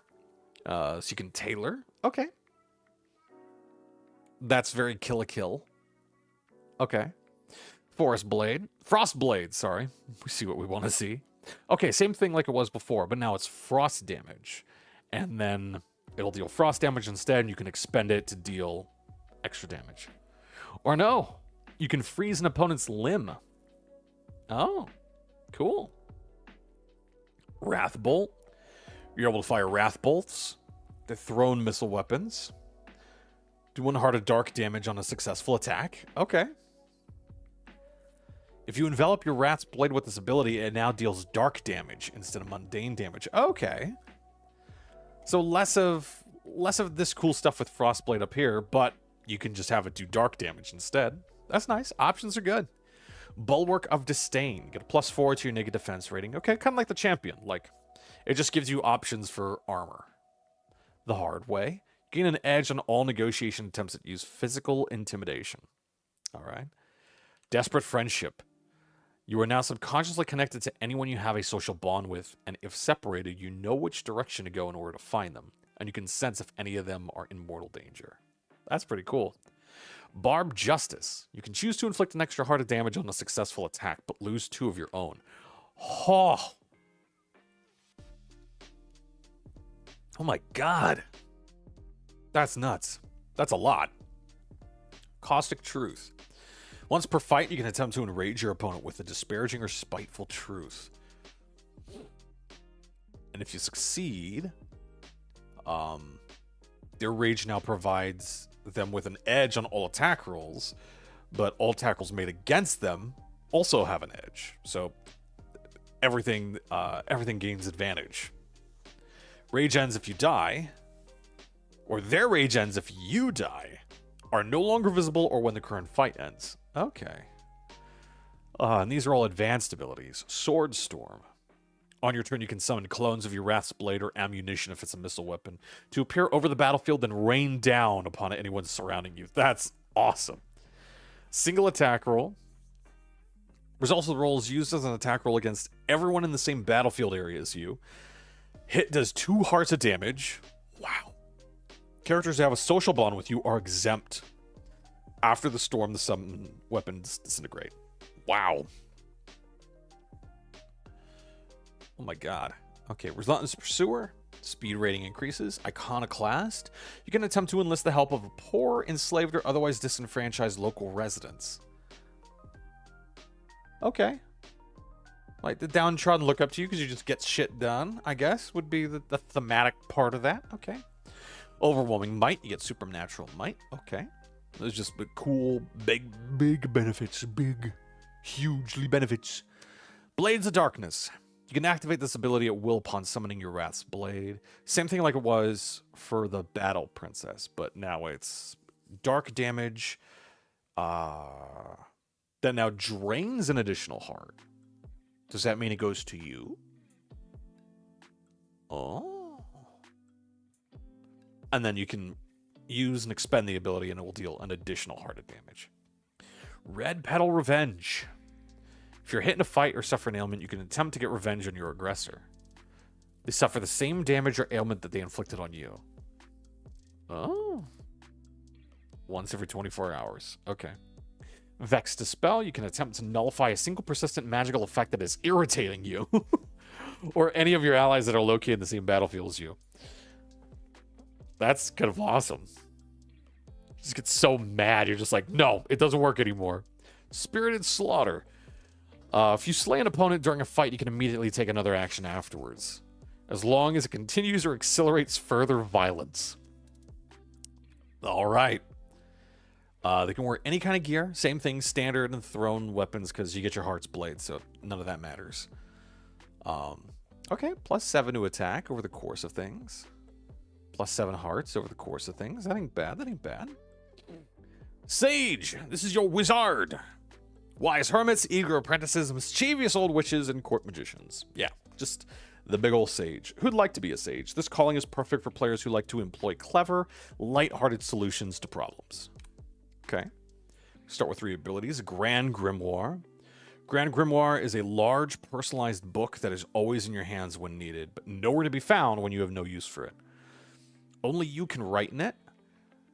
it can, so this is a big like RP thing. It can magically sketch pictures of things you stare at for a few minutes and record messages you speak. If you fail an insight check when attempting to recall a piece of information, you may consult your grimoire for clues. Okay. Stuff full of factual tidbits, this tome will allow the GM to reveal a hint to where the elusive piece of information can be found. That's neat. If you die, your grimoire manifests permanently. The tomes of great sages are extremely valuable. I'm getting some Frieren vibes, like you want to be a sage and like, yeah, I'm just looking for permanent grimoires and I'm just going to copy them. Sage's staff. Okay, you can use your staff to magically shove things about. You can push things 15 feet away. The push is always executed with full power and cannot be used with any delicacy. Okay. Used as an attack, it's treated like an unarmed strike and can strike at a target up to 1 battlefield area away. Okay. Mage Light, your staff can glow with a radiant equivalent to a torch. Yeah, just hold it out. Long, heavy staffs can be used as a standard weapon. Shorter wands double as concealed weapons. Okay. And while you may only have one staff at a time, creating a new one is as simple as carving your personal sigil onto your chosen piece. Okay. That's nice. Oh, Prestidigitonium! Okay, there's the classic Disney. That's from, what is it? The Sword and Stone. Okay. With some singing or gentle coaxing, you can attempt to make a single object spring to life and perform the function it was originally designed for. Oh, that's very Sword and Stone. Okay. An object needs to have been used within the last 3 months to retain the residual mana required. It begins to move. A doorknob will rotate and the door click open. The toy soldier will march and a physician's kit will perform surgery. All right. A melee weapon may be animated for a single attack. Strike uses your attack bonus, though. Okay, a shield can float and parry a single attack. A missile weapon can fire a single shot. Okay, so you could use this on, like... You could just pick up, like, random stuff you find and then prestidigitate that stuff. That's kind of neat. So you could use, like, a big... You could have just, like, a battle axe, throw that into your inventory and be like, I can't swing it, but I'm going to take it out and then prestidigitonium it. Or... Ooh, because again, taking stuff out of your inventory takes 2 turns. It's a big thing. But if you have a factotum, they can get it in 1 turn. So your factotum can just be like, here's an axe, and you can prestidigitate it to make an attack if you really wanted to. That's awesome. Okay. Elective abilities, here we go. Everyday divination. You can tap a reflective surface once and politely request to see a particular person or object. Okay. Can be larger than your hand, must be larger than your hand, but no taller than yourself. Okay. To see a person, it's a contest check. Okay. Nice. Oh boy. Here's one of the first things I'm not a fan of. Mortifying Bloat. This is a spell you can use. You can agitate the ambient mana inside of another creature, causing it to swell and expand. Performing the spell requires you to make an exaggerated gesture, exhaling a deep breath into your own thumb. So it's your insight versus their grit. And they suffer the ballooned ailment, which is a thing I'm not that big of a fan of. But it even says here, victims of this particular ability are actually quite buoyant and easy to move around. Why not get creative? Turn an enemy or reluctant ally into a makeshift blockade or emergency flotation device. Arcane Artificing. You get access to crafting and artificing. Okay. So immediate artificer. That's pretty cool. Glowing ink. You can write out a special luminescent ink from your staff, drawing on its Mage Light ability. Now you can leave a glowing crumb trail or honor the tavern toilet wall with your sigil. Okay. You can use your mage staff as if it were a giant pen or paintbrush. Okay. So long as the Mage Light ability is active, which is just... Yeah, it's part of your staff, so you just have that. You can squirt ink on an enemy up to 1 battlefield area away. It does no damage, but prevents enemies from hiding. That's kind of neat, actually. That's a really unique way to be like, nope, I still see you. Hocus Pox. This is again very Sword in the Stone. Okay. You can attempt to infect anyone up to 15 feet or one battlefield area away with Hocus Pox. Target contracts Hocus Pox and they break out in purple spots. They have a snag when making rolls to resist other magical abilities. They're putrefied. And when a victim is reduced to 0 hearts by this ailment, they collapse and are helplessly exhausted. They will pass with a week. This will pass with a week's worth of rest, but the purple spots remain for another week. Once a chosen target has fallen foul of this ability, so once every 24 hours. Murky Mask. You can moderately alter your build, coloring, face, and height, but cannot exactly mimic another. Drastic contrasts and masks are not possible. Okay. Mask lasts for an hour unless you're caught lying. That's, what is it?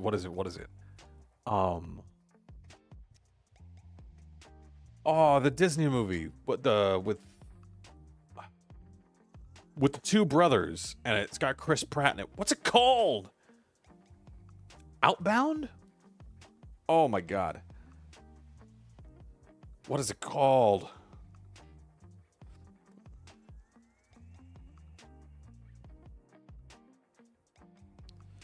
Onward. That's like Onward. Like, yeah, you can mask who you are, but if you lie, you'll start to like transform back. So, okay. That's, okay, real situational. Very useful cloud. Okay. Hi, it's me. Your cloud is oddly sturdy, despite its gaseous nature, and is about the size of a large cushion. So it requires moisture in the air, and during the fight it requires a turn's worth of gesticulation. Has 2 functions. It can hold 6 inventory slots, and the cloud can deliver a message of no more than 40 words to anyone you are familiar with. Okay, so you can just send it anywhere. Same values, and it has combat values. Okay. Range. Oh, up to a mile away. Okay. You can only summon control 1 cloud at a time. A new cloud can't be summoned for 24 hours. Okay. Eldritch Explosives. Once per fight, you can conjure a mana grenade. Wow, they work like regular grenades, except they do twilight magical damage. Targets reduced to 0 hearts or less are knocked unconscious for an hour. Okay, so it won't kill anybody. Okay. And advanced abilities. Cloak of Obscurity. When covered by the cloak, you use your insight rather than deafness when making your stealth rolls. When your team is exploring, you make an independent stealth roll. When cloaked, even if your team is exploring using cautious or hasty movement, you also benefit from the effects of stealthy movement. Okay. Nice. Demystify. You can attempt to end a single persistent magical effect. Oh, nice. Okay. Just unravel a spell. It's like counter spell, but on a more permanent basis. Mana Crush. Ooh. You can target an opponent up to 1 battlefield away. Insight versus their deafness. Oh my god, and if they lose, they take 3 hearts worth of damage. Attempting the spell in the same fight or within a few minutes means you must roll on the injury table. Okay. Wow. Practical Flight. You have 2 modes of flight at your disposal. Drift, so like levitation, lasts until you decide to stop it, or thrust. Sharp surge of speed. Thrust lasts for 3 rounds of a fight, or approximately 30 seconds. And you can't use flight for more than, again, after 24 hours. Harmonious Geomancy. You can attempt to persuade local mana to manipulate objects in your immediate surroundings. Can perform a simple task that would normally require several creatures acting together to accomplish. Smashing all the breakable pots into shed at once, alphabetizing a room full of books, or stacking loose stones into a makeshift set of stairs. Okay. You can add conditions to battlefield areas with that. Okay. A lot of practical use. Shadow Puppet. Oh, boy. You seize another shadow, and by proxy, their physical agency. Oh.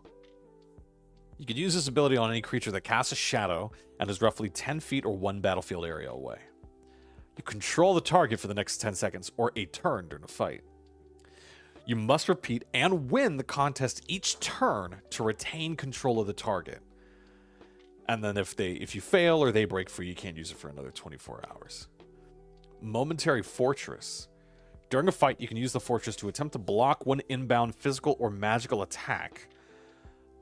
If the attack targets a battlefield area, then everyone in the same area as you benefits from the fortress, including foes.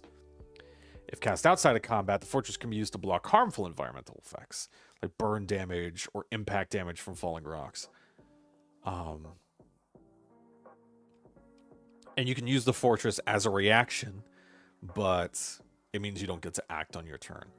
So magic attacks, I think it just goes away. Strength attacks. Okay, the attack is blocked or dissipated by a wall of impenetrable light. Okay, just a just a huge, and it's all like, the opposing, excuse me, the opposing aptitude for melee weapons.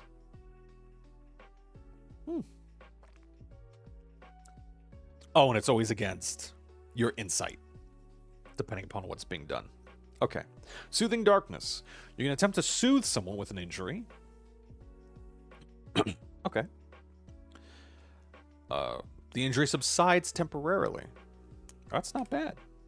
Okay, yeah. Light armor, standard, concealed. Yeah.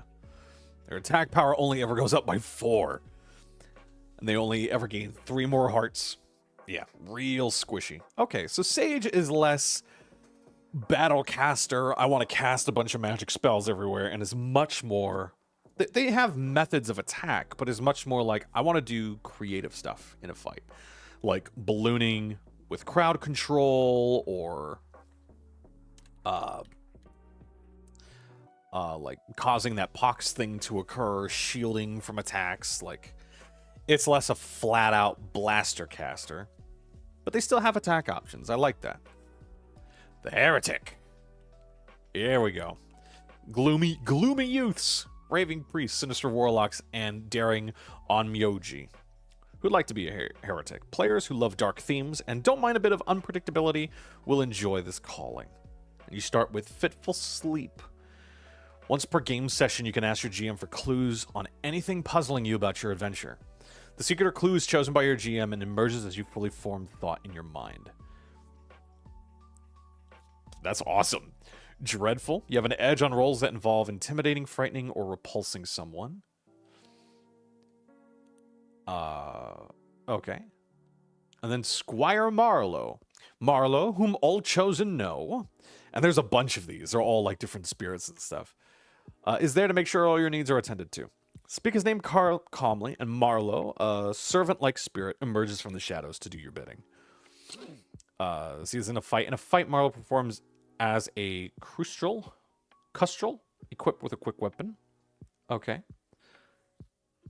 He must be summoned again if you wish to make further use of his services. Okay. After a failed summoning, he can't be called again for 24 hours. Awesome. So you have, again, like a lot of really interesting abilities for magic. It is less of like magic is going to do a bunch of damage, boom, bam, boom. And it's way more of using creativity to get the job done. Standard abilities. These are ones we can choose. The Widow Prisma. Prisma, the Crystal Martyr. She'll absorb any inbound attacks. Summoning is instantaneous. She suffers any damage, ailment, or detrimental effect directed at you, then dies. Her dramatic death throes last a turn until she shatters into fragments and disappears. She can only be summoned once every 24 hours. Deacon Galrave. Galrave, cloaked in fear. His laugh echoes loudly, instilling doubt and panic into anyone you consider an enemy. Hostiles within one battlefield area must make a grit check or be terrified. Woo.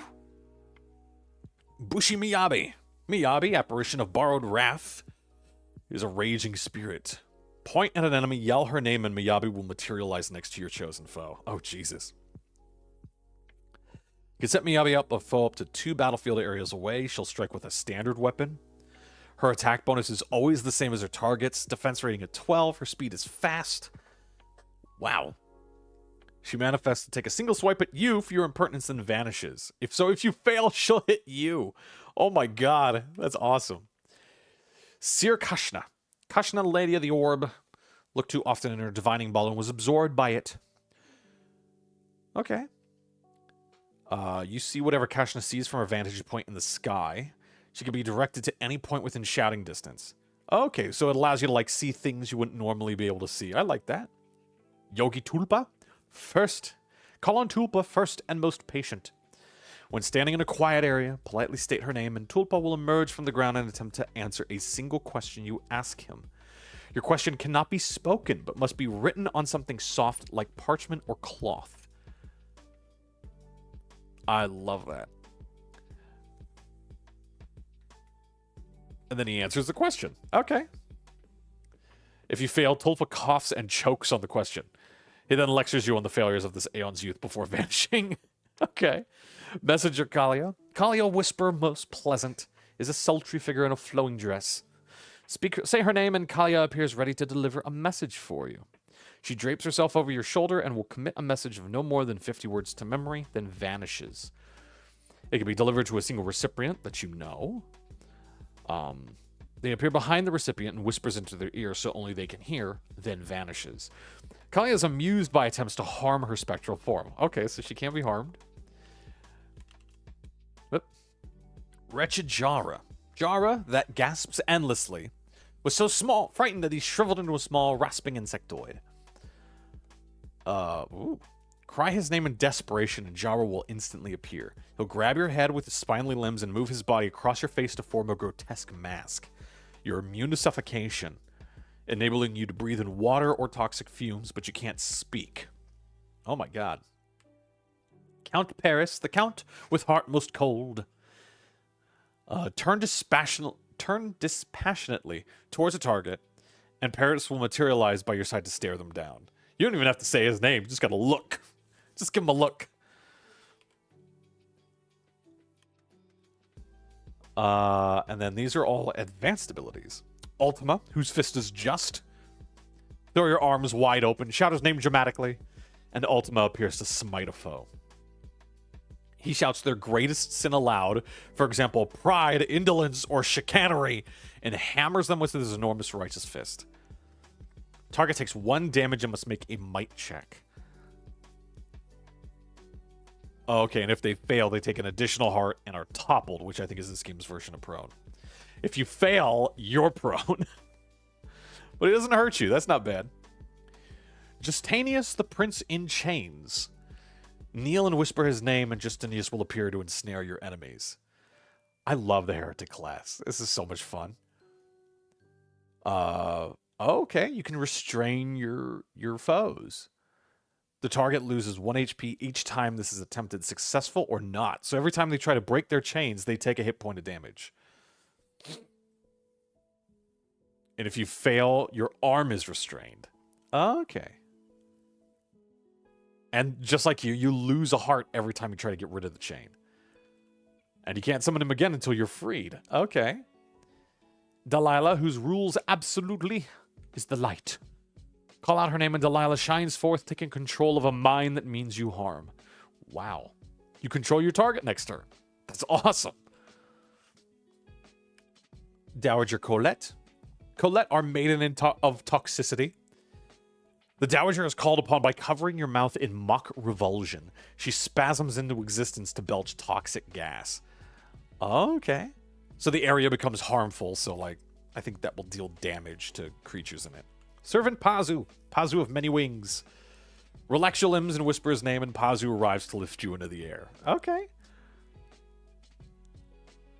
Umbra's Draconis. Draconis, the silhouette worm, is the creature of legend who broke the Sun Machine and battled with Emperor Regulus. To call Umbra Draconis, you must fall to your knees and shout his name at the top of your lungs. The great dragon emerges ready to scorch your enemies. Nice. If you succeed, dark flames are breathed onto the battlefield area. They don't harm you, but everyone else takes 3 hearts of damage. Oh my god. They're big. Egomet, who never came to be, is the embodiment of lost potential. Speak your name backwards before sleeping and awake as your other self. Summoning requires 1 full night of sleep. Your other self lets you become another calling until you sleep again. Oh. Okay, your other self retains your species, traits, and quirks. Your other self can be a calling of your choice, but is 2 ranks lower than your current rank. In addition to the calling's starting abilities, you can choose any elective abilities available to your other self's rank. That is awesome. That is really cool. I love that. The Queen Amica, dweller in our hearts, is pleasant and obliging. With an earnest desire, Queen Amica will appear ready to remove you from harm's way. She'll envelop you and up to 5 allies in an enormous cape. You drift peacefully to sleep. And when you awake, you are in a place where you always felt most safe. Okay. Once Amica has deposited you safely, she can't be summoned again until you have spent 1 day actually relaxing. I like that. And then these are all the people. Squire Marlowe. That's the little guy you get at the beginning. Deacon Galgrave. Yogi Tulpa. That's the messenger. Reshajara, Count Paris. That's the chain guy. Here's the Ultima guy. Just beats the crap out of you. Dowager Colette. Servant Pazu of many wings. Umbra Draconis. That's awesome.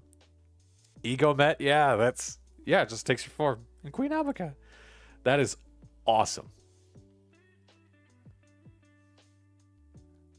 Okay. Yeah, +4 to attack over the course of it. Extra 3 hearts. Yeah, they're a caster. For sure they're a caster. Wow. So those are all the classes to the game. And we're just running out of time here. So let's speed this up. Because we looked at all the classes. There's a bunch of different species as well. So let's just go through these real quick. There's human native. There's the human dimensional stray, so you can literally isekai yourself. If you just want to be a human like from our world, you can do that. Chib, which is like the gnome or halfling race in this game. It's like a take on Chibi, which is literally anime. Tenebrate, which is this game's version of tieflings, I think. Rhineko, cat people. Promethean, which are like perfected beings, so they're like the perfect man and women. Groon, large, brutish, and irrepressible. Goblins, just creepy. Dwarfs, also kind of creepy. Elves, those are the ones with the long nose. And biomechanoid. And they all have, they have sizes to them, base inventory slots, innate abilities that I think that they can choose, and then a quirk table that they'll have a quirk on.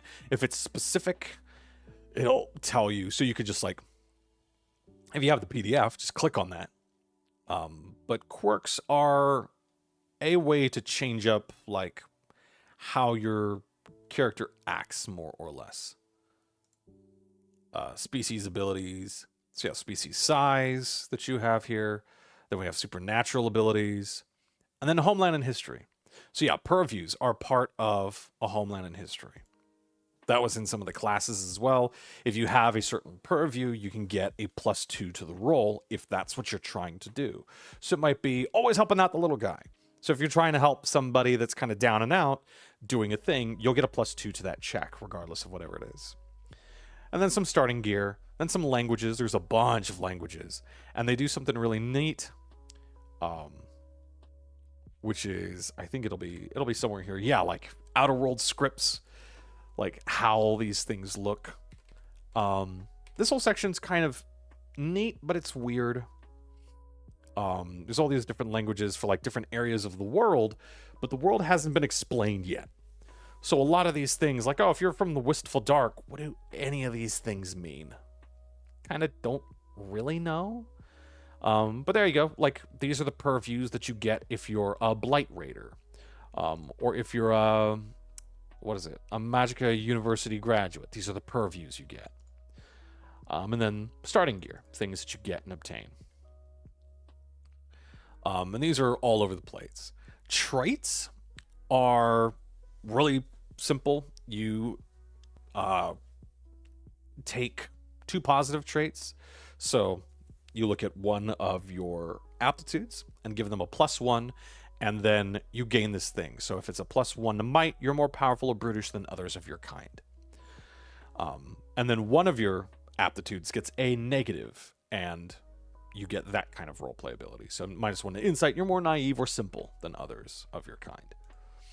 You can roll or choose, and that's all that is. That is also the only way to modify your attributes. Quirk is then some kind of, it's very My Hero Academia. It's like, so if you're jumpy, your team gains an edge on all insight rolls related for checking for danger, but your team suffers a snag on deafness rolls when it is attempting an ambush. So all sorts of different ways that you can have your character be, and there's advantages and disadvantages to every one of these. I love that Boring just made it look like the One Punch Man. I love that. But there's all sorts. There's some, I think these up here were for spiritual quirks, so like things that are more emotional.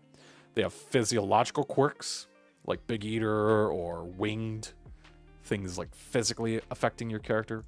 Fate quirks, which are things that are more, you know, like big campaign-based kind of things. Eldritch quirks, which, you know, like Sneasels or Mast or a Dreamer, things like that. And then robotic quirks, which I think if you're a biomechanical person, these are the kind of things you have. And these are just ways to change up your character that give you bonuses to doing certain things. And I think that's really the only thing those serve. And then finishing details, you describe your character, you give them a name, personality, clothing styles, all that stuff. Describe your team, and then you go shopping, and you get all the gear. And there's a bunch of gear in this game. Yeah, like medium species have 10 slots, small have 8, large have 12, and then there's gear that helps you to increase that. But like anything that you have takes up at least one line. So there's no weight. It's pretty much most species have 10 slots. So if you've got like a weapon, 10 rations, and a shield, that's 3 inventory slots already taken out. And then some things can like take 2 or 3. So like a standard weapon takes 1 slot, costs 10 coins to get. I think at this point, like when you get into weapons, it can kind of be anything you want, so long as it fits that bonus, right? So like a quick weapon would be not necessarily like a dagger, but like a rapier or a scimitar or something like that. And then it gets like a weapon ability, and then extra damage, which is the number you need to roll in order to deal an extra heart worth of damage when you hit. And then there's all kinds for melee weapons, quick weapons. They give a bunch of examples here for like master weapons, mighty weapons, all that kind of stuff. There's small differences between them based on like what kind of ability you might want, and obviously what's available to you. And then of course like how easy it is to deal extra damage with them. And then missile weapons are the same thing. They're thrown, they got different abilities to them, they take up certain slots. Same kind of thing there. And then there's custom weapon abilities. You can combine weapons. So like they can be combined in all sorts of different ways. And then they can have different effects. They can be like shoddy or disguised. It can have rapid fire or use special ammunition. All sorts of stuff. So yeah, everything from just like a goblin piecing together pieces of a blade all the way to a shovel that's also a sword. All sorts of crazy stuff. Armor, same thing. It's going to provide some kind of a bonus. It's going to take up a certain number of slots in your inventory. And depending upon what you wear, depends on the max speed you can have. So like if you're wearing heavy armor, but you're a raider and you can move real fast, the max speed you can have is average.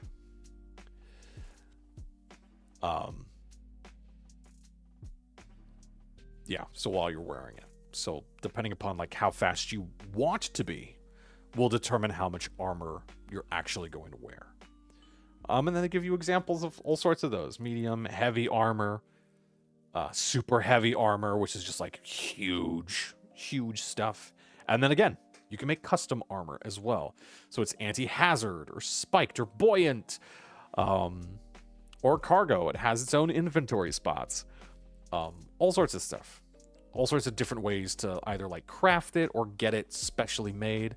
And then you also have shields, same thing. Outfits are kind of interesting because they can actually have like some kind of function to them, like extreme weather, or an artisan's outfit, which can come with a kit, or costume if you need to look like somebody else. And then wearable accessories is where you also have like backpacks, traveler backpacks, which are bigger forms of backpacks, maps, compasses, so as you actually move through the game, you'll need these, torches, illumination stuff.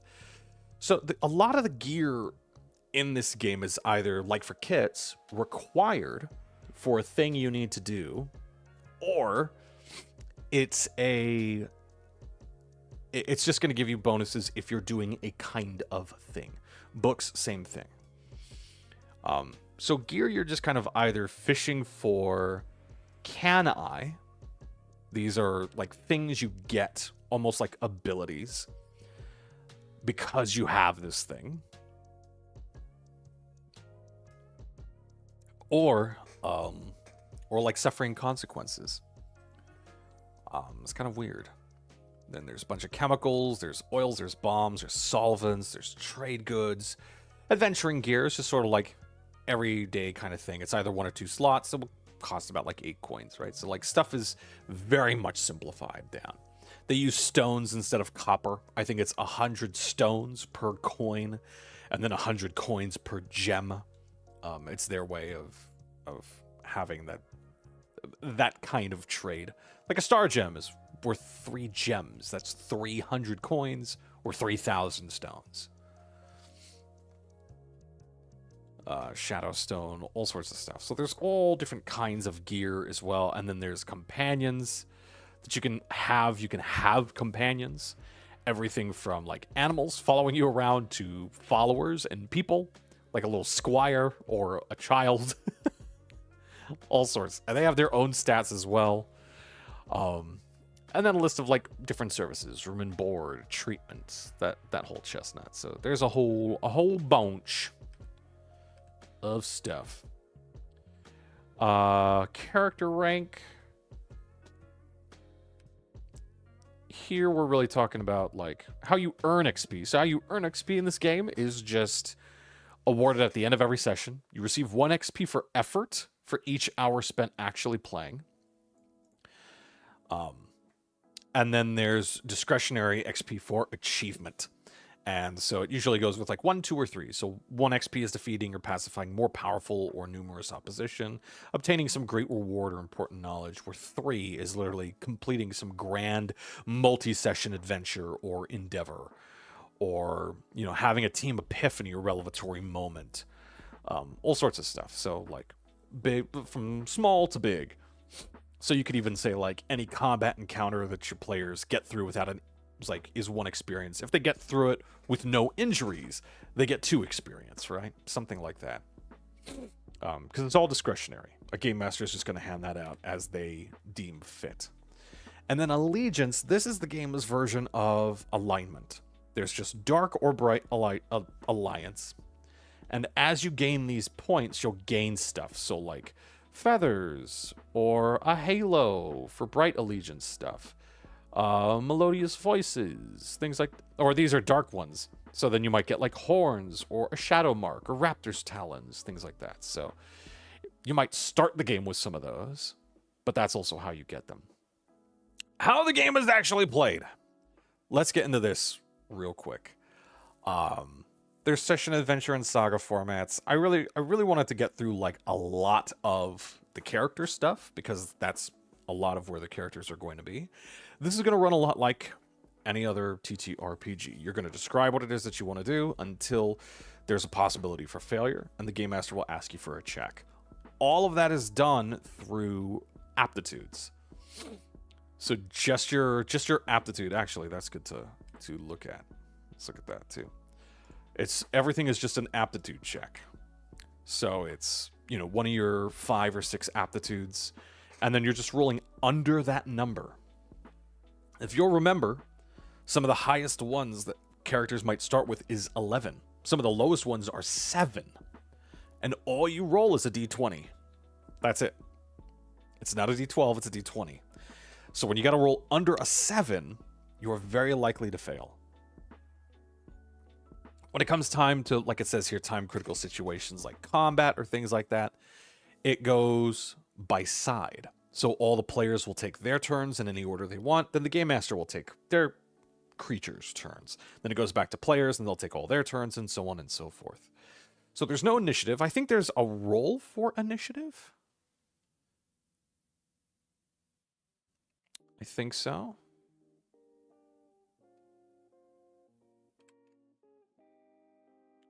Not entirely sure. But here's where they go into all of the stuff, all of the details for what it is. Like checks, contests. Checks is just rolling against a number. Contest is 2 rolls. Attacks are the only time you're ever rolling over. And tables are when you roll to see what happens. There's bonuses. You can get minor and major bonuses and penalties. That's just a +2 or a +4. Some things in this game will automatically give those to you. In other cases, the Game Master can provide you with those bonuses. And these will stack. So if you get a minor bonus from an item, and then a minor bonus from a good situation you find yourself in, you get a +4 to the roll.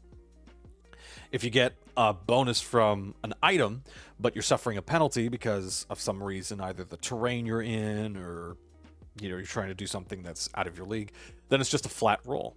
+2 negates out the -2, so you just roll flat. Edges and snags, same thing. You have an edge, roll twice, and use the most favorable result. Like we said, snags are used the least desirable result, depending upon what you're doing. If you're just making a regular check, favorable is lower, and least desirable is a higher number. The reverse is true if you're attacking. So it's just whatever gets you what you want. And then there are individual rules for all the different things you might be rolling dice for. Checks and contests are probably the most average of them. We'll take a look at journeys and downtime activities and exploring real quick. Negotiates are also their own separate set of rules. Like if you're just trying to get into like verbal arguments with people, or it's non-violent, but you're trying to convince people. And then there's fights. Perils are traps and things like that. And then downtime activities and crafting. Journeying in this game is point by point. So they give an example here, I think, with like a map. Yeah, here we go. So like to get from this port to this town, it takes a day.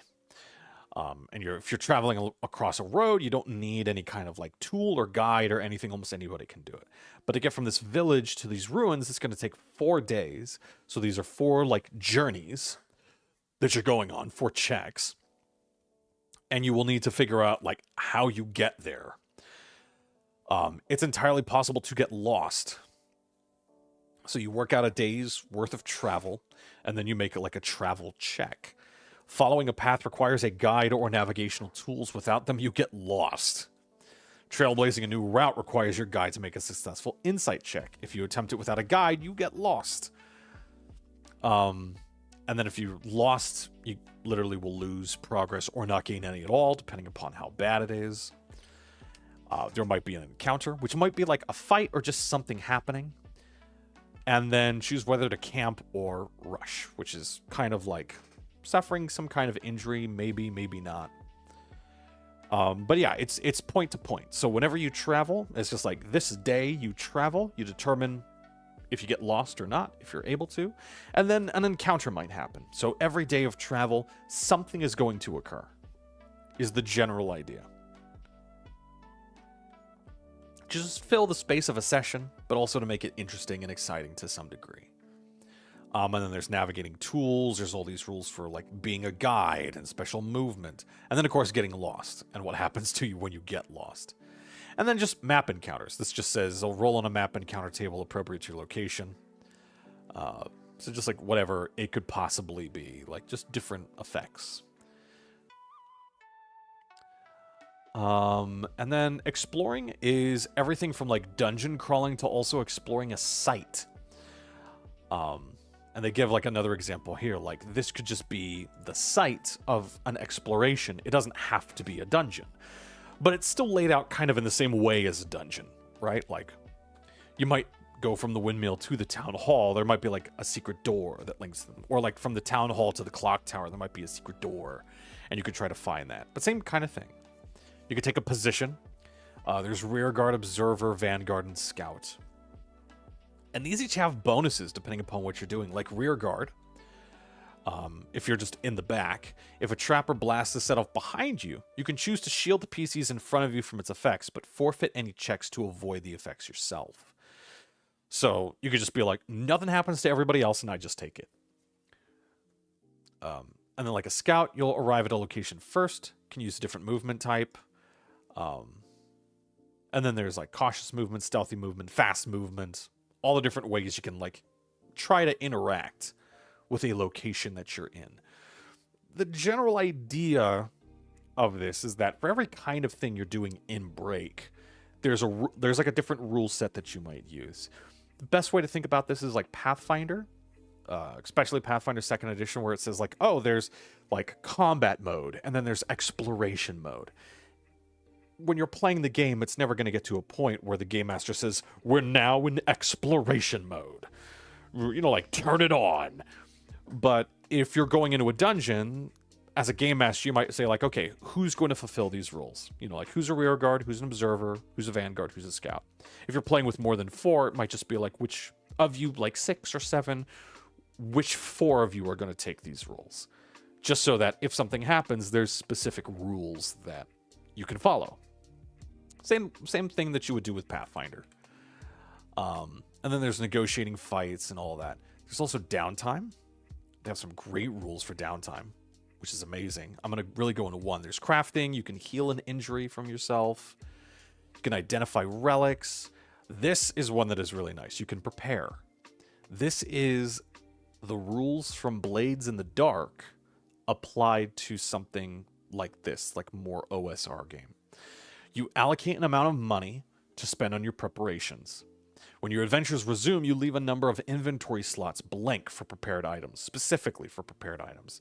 And you can use the allocated money to purchase, in quotes, any item you require at any point in the game, providing you have the funds that you set aside and the inventory slots that you set aside. Once they're purchased, again in quotation marks, you write the item into the blank inventory slot. The allocated money can be converted back to normal money at any time, so you don't lose anything. And prepared items will need to have been available in the settlement. So you can't be like, oh, I bought this magic crystal that shields us from all damage from, you know, like a small town that only has a tavern, a hospital, and the mayor's office. But you can just say like, yeah, I'm going to prepare. For my downtime activity, I'm going to prep.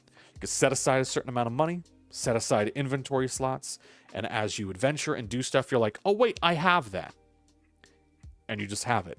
That's the same thing as the flashback system from Blades in the Dark, where as you go on a heist, you could say, wait, I prepped for this. And you flash back and role play out a moment where you prepped and planned for this and make your checks. Same kind of thing, but as a downtime activity. I love that. Recruitment, you can recruit followers. They have rules to that, as well as reputation based on like what you've done. Reputation can mean something when you walk into town. It can mean like, yeah, nobody wants to help you out with anything. Or you get like free room and board, you get free food, you get better tips on adventures and things like that. You can research your next adventure, where like you can ask the game master questions. Following up on a researched adventure hook earns you an experience point. So yeah, they can reveal adventure hooks to you, and doing those gets you experience, which is just a great way of being like, I want to ask our game master what we can do here. And your game master could just be like, here's what you could do, right? They provide a little hook. And you've got all the want to go and do that thing because you gain benefits from doing that thing. Socializing, you can socialize with NPCs or other PCs and gain bonds that way. You can tame creatures, train your companions so they can get better, or anything unique that you can possibly think of. And then social bonds. There's all the different social bonds you have, how you can use them, and then reputations and what those mean as well. And then the game has its own set of crafting rules as well, which I don't really know too much about, but there's a lot of different like disciplines. and specific rules to like what you can make in certain areas. From gadgeteering, cooking, there's tailoring, the things you can make. So it doesn't seem like there's any question about like what it is that you can do or what it is that you can make with anything. You can customize it, you can repair it, you can imbue it with stuff. Oh yeah, that thing is classic Disney. Princess and the Frog. Okay, I can see it. You can imbue stuff with magic, mundane materials, all sorts of stuff. And then there's additives that you can add to stuff and mishaps you can add to stuff, which is really neat. I like it. And then this is the outer world stuff. This is the world that this all takes place in. There's a bunch of stuff there about the lore. I'm gonna skip all that because it's really cool, but I really just want to focus on like the system so far and kind of explaining the system. And this is just creating adventures. This is not really good. These are like these are basics, right? Like be impartial, prompt your players to ask, keep things moving, make up some rules if you need to, narrate the roles. And then after that, it's like, here's how you can make like an adventure. Here's how you can make all this stuff. Here's how you can do all this kind of thing, right? There's like some basic tips here of like, you know, making an adventure, additional, you know, considerations, even stuff about mature content. It was very neat. And then like, here's how to make a game master character or a settlement or an adventure site and all that. And all of these are things to like inspire you, but also stuff to just like, I think there's a bunch of tables to roll on as well. Like a big example of one. And then, yeah, like different ways to create something yourself. Again, artwork's really cool. Yeah, and then a bunch of rollable tables at some point. So a lot of areas to inspire you, which is good, but not a whole lot of information about how to run the game necessarily. That's not the bad thing, and it's still in the book, but just in a different way, in a different area. And then a whole section on adversaries, everything from like how they work, how they function, stats, including making your own. But then there's also areas here, which is really neat, about how to like retheme adversaries. So like basic stats for like the kind of monster you're trying to create and like how to give them something, but like a drone, which is straight up from Breath of the Wild, by the way. They have all this kind of stuff like customization, indicators. They have moves that they do, all sorts of stuff they do. But then like reskin. A reskin maintenance drone can be used as a golem or animated suit of armor. You don't have to change anything about its stat block. Just say it's a golem or a suit of armor. Same with like a war drone. Here's a thing. Oh, where is it? Reskin. Yeah, powerful golem or a Magitech knight or something like that. So ways to reskin these adversaries and then rules on creating your own. Like customization and reskins. Like this is an enemy, a mange bandit. It could be a mange hexer or a pit mange. Just different ways to change out what they do. And then a bunch of tables to just create something, or you can pick and choose. A whole appendix. Blank character sheets, which don't look that bad. There's bases there for like base numbers. What the thing is you'll be rolling over here. A bar to show like how big it is. I don't know why that exists. And then based on your trait, if you have a +1, if you get it to be a +2, whatever it is, you can circle those to showcase what it is you're getting. Any bonuses or penalties you're getting from any of these. Purviews, things you get minor bonuses on. Languages, homeland, all the descriptive stuff. Then you also have combat values, any weapons you deal with, the bonuses they get, the number you need to roll to deal extra damage, and then the attack bonus with that weapon. Heart totals, you can literally just like color those in, or like have a base number, and then the current number, and then a bar if you really want a bar. Defense rating, same thing. Speed rating tells you how many areas you can move through an area of combat. Quirks that you have, abilities that you have, inventory slots, special bonds and reputations. That's also really nice too. A note on retrieving items. Wealth. 100 stones is a coin, 100 coins is a gem.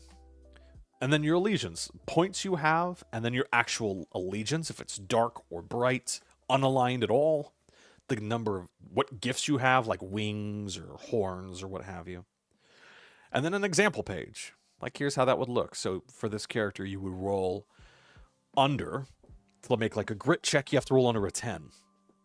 To roll an insight check, you have to roll under a 6 on a d20, which is nutso. But then, like, combat values. She's got her Heart's Blade.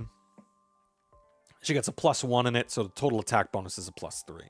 And she'll deal 1 extra point of damage if she rolls an 18 or higher.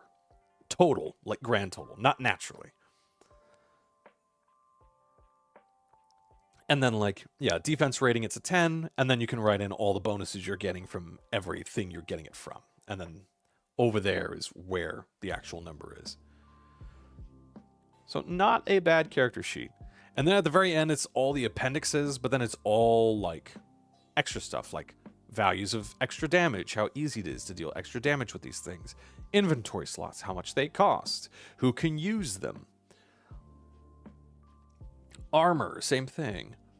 Shields, outfits, and then all the different items in all the different categories that are here. This is really helpful.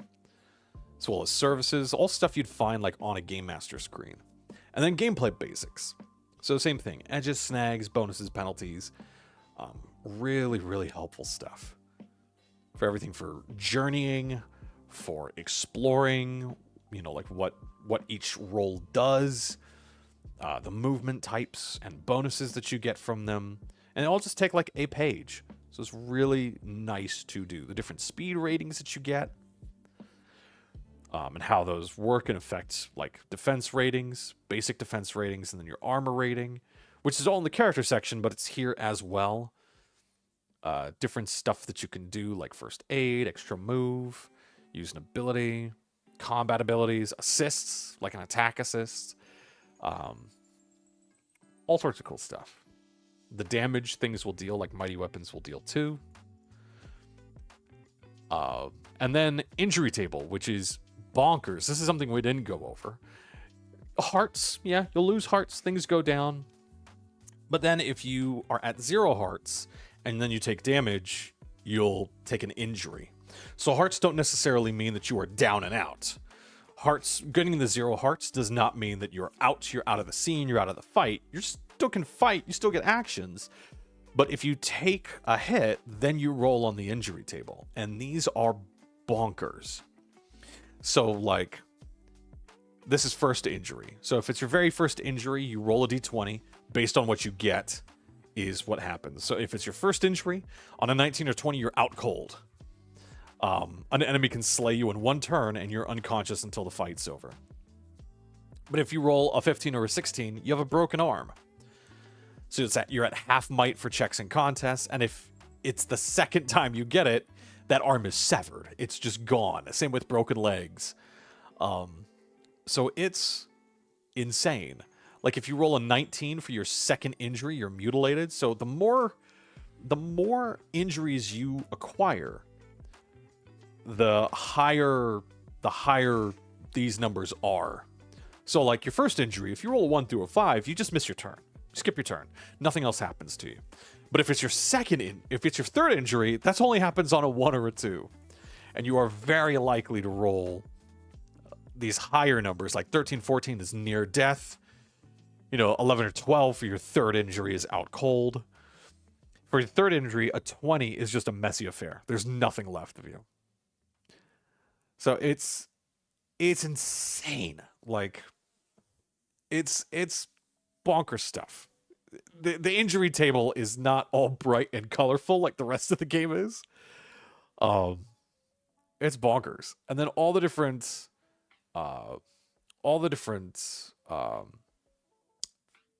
ailments, all the different downtime things you can do, just big notes on what all of these things are, crafting, all the different things you can craft and imbue, and then an index, which has page numbers for everything, and as a PDF, you can touch these, that you can click on these things, and it'll take you right there.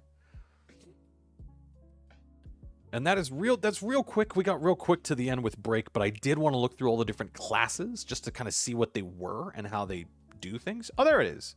That was page number 2 in the book. It's at the very end. But there you go. There's the writing and the rules, and then all the artwork. Just 2 people. And that's a really good page to end it on, I think. That's a real nice page to end it on. So let's take some notes. Let's just go with good first.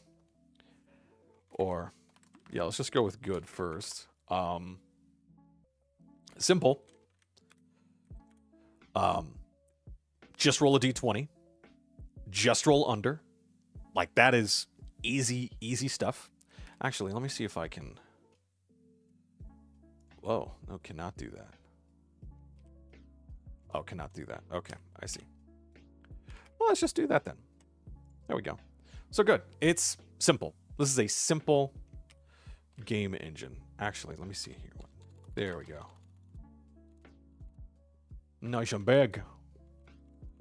So it's simple. Game engine is simple. You're only ever going to roll a d20, roll under. It's a roll under system for anything other than combat. For combat, roll over. That's it. That's pretty simple to get. But I would say that's also... we need a whole weird thing. Roll under and over is super weird. So it's simple, but like that kind of thing is like having your cake and eating it too.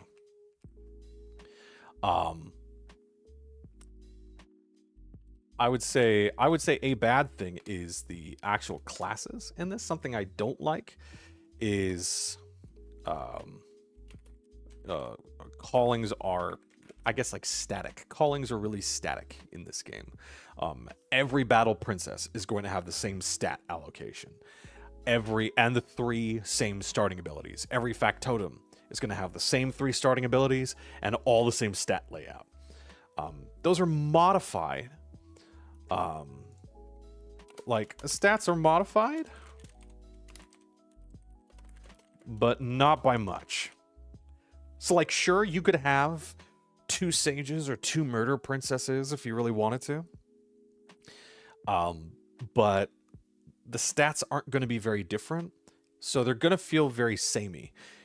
Even though they might have different weapons, different theming, different races, different traits and quirks, different all of that, mechanically, they're going to be very samey. And so there's lots of overlap, which I guess is just a weird thing.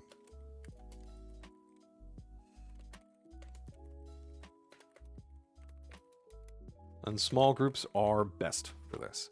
Because there's so much overlap, I wouldn't run this game for more than 6 people. In fact, I'm thinking about it, because again, I got the book here with me. There's what, 4, 5, 6, 7, 8. There's 8 callings. I wouldn't run this for more than 6. Yeah. Even though there's 8, and I would strongly advise, more than any other game that I ever run, because normally there's different ways to customize, there's different ways to play, there's different options to take. So you can have like 2 casters and not have any overlap. For this, I would honestly say everybody needs to be a different calling. Like racial options, totally up to you. Traits, up to you. Quirks, up to you. All the different ways to customize your character can be entirely up to the player, but I would say each player character needs to have a different class. Because otherwise there's too much overlap, and that's going to feel bad for the player. So I would say small groups are best. Like 4 is optimal, I think, for break. I think 6 is probably going to be the best big group you can get. I wouldn't do 8. Even though there's 8 separate callings, I wouldn't do 8. Yeah, I just wouldn't. I wouldn't go higher than 6. Which most people are probably going to say good, right? But I've run games for tables of 10. I've been a player in a big 8-player group. Like, those are big. Those can be unwieldy. Those can be not very fun. But you can still do stuff in them. And you can still feel unique in those games. And they can still be run. You usually need everybody to be very careful. And, you know, everybody kind of needs to be vibing with one another a hell of a lot more than a small group. But I would say Break is only really good with small groups. Layout for this book is fantastic. This reads like a wiki. Like every section of this book. Let's go back to the table of contents all the way up at the top. Oh God, let's just do this. Here we go. So like armor types, here it is. And everything is there. And it trains your eye very early on to be like, oh, these boxes, like let's look at abilities. Where are those? Where are those? Let's go to callings. Let's go to Raider. Let's go to like Hunter's Focus. So even looking at this, the game is training you to be like anything outside of a gray box, flavor text. Right? Like flavor text or general rules text. Anything in a box, mechanical rules. Right? And like just every point is more or less a sentence or an idea. Never needs to be any bigger than that. And then like Hunter's Focus. Once per fight, you can use Hunter's Focus. What does that mean? What does that do? Subpoints. And they just tell you, here's what it is, here's what it is. That is so easy to read. That is so easy to understand. I don't have to go somewhere else to learn about what Hunter's Focus does or other ways that it affects it. It just says it all right here. You just do it all right here. That being said, the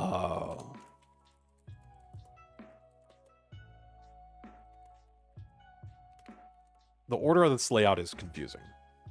Just reading this book cover to cover, kind of like we did, required so much extra explanation of mechanics we haven't been introduced to yet. I honestly would, again, let's go up to, was it page 3 here? Here we go. I, honest to God, would take the welcome section, have that where that was, put like the game basics of playing the game. Just have like a basics section, what this is, what that does. Put that at the beginning. Then have the outer world section, all this lore right here. Then have all of the mechanical rules in the middle of it. Just a big chunk of it. That's everything from callings and racial options and traits and quirks and all that stuff. And then gear and all that stuff. Everything to character creation. And then all the different rules of the game. Like, now you've gone through the basics of it. Here's checks and contests, journeys, perils, downtime, crafting. This huge section. Then the Game Master's Guide and adversaries and all of that. That way, players are getting a very quick primer. Because the game basics section is 5 pages. That's it. So you could have that at the beginning of the book, first 5 pages, and just be like, here's what the game is, inspirations and all that. Here's how you play it, and then here's the world this takes place in. Because just to give a brief primer of this is filled with like real beautiful artwork. It has a whole history of the world right here. I'm not going to slow down. And then like a huge map and what things are, travel times to certain areas, and then like these different areas, what they are, typical adventures in some of these areas. It's really, really cool. That is a hook for this entire system. Check this out. It's so cool. It's so unique. It's so amazing. And it's at the very end. It's at the end of the book before you get to the Game Master section, which isn't for players in the first place. So it's bad. The layout is bad because you're constantly, like, for reference, it's amazing. The layout for first, if you find this like on a shelf or you just get a PDF of it or the Game Master hands you a copy of it and you just start flipping through it, is going to be a confusing, awful experience. It doesn't do anything to entice you to keep reading it like a book. But for reference, it's laid out like a wiki. It's incredibly smart, incredibly well done.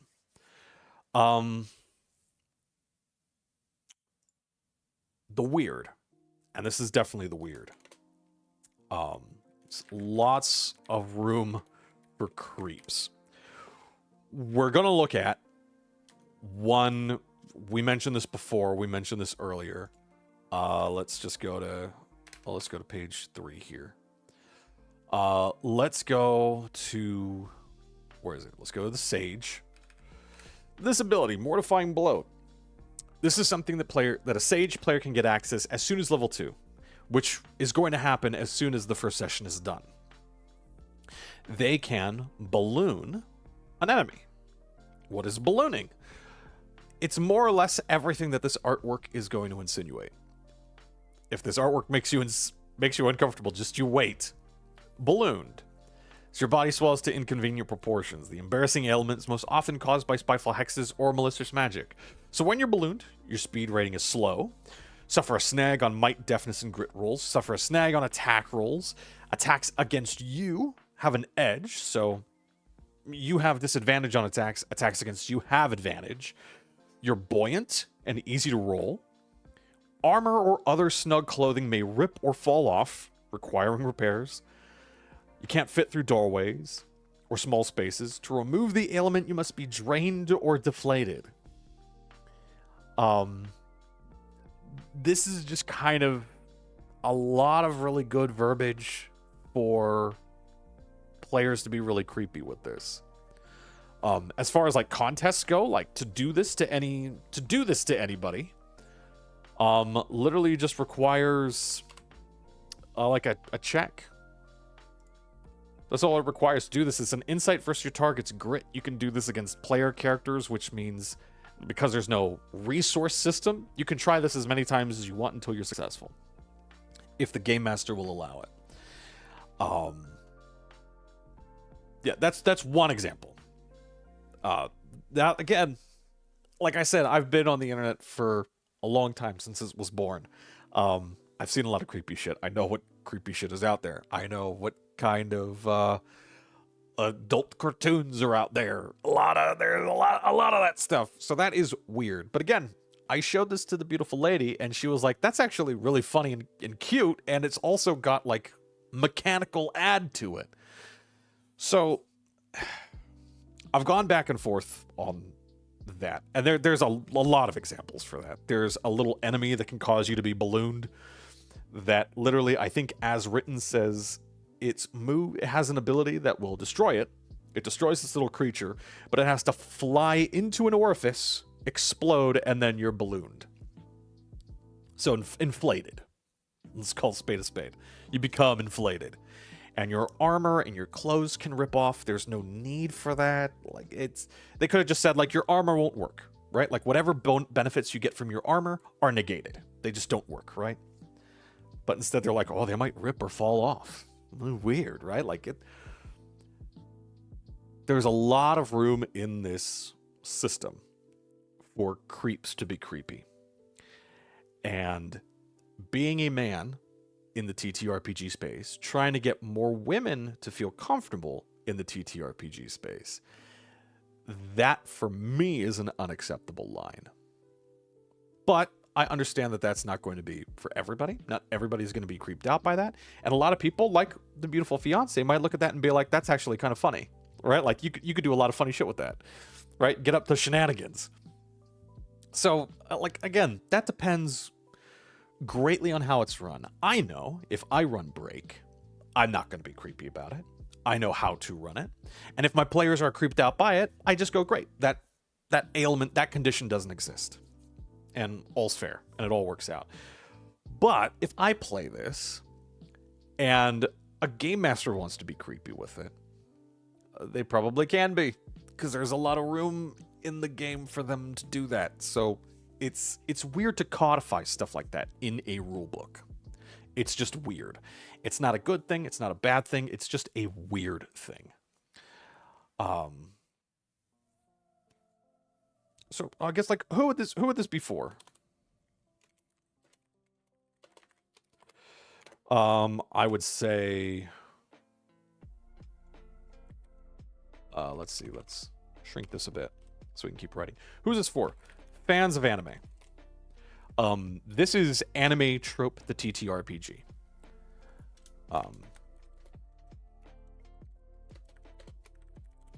Yeah, this is just the Anime Trope, the TTRPG. If it's an anime trope somewhere, it's in this game. Like, figure it out. Like, even the ability to play as yourself, isekai'd into this world. You can just be yourself.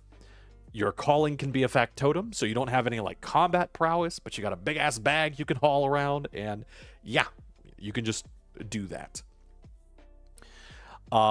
This is also for fans of OSR or OSR style content.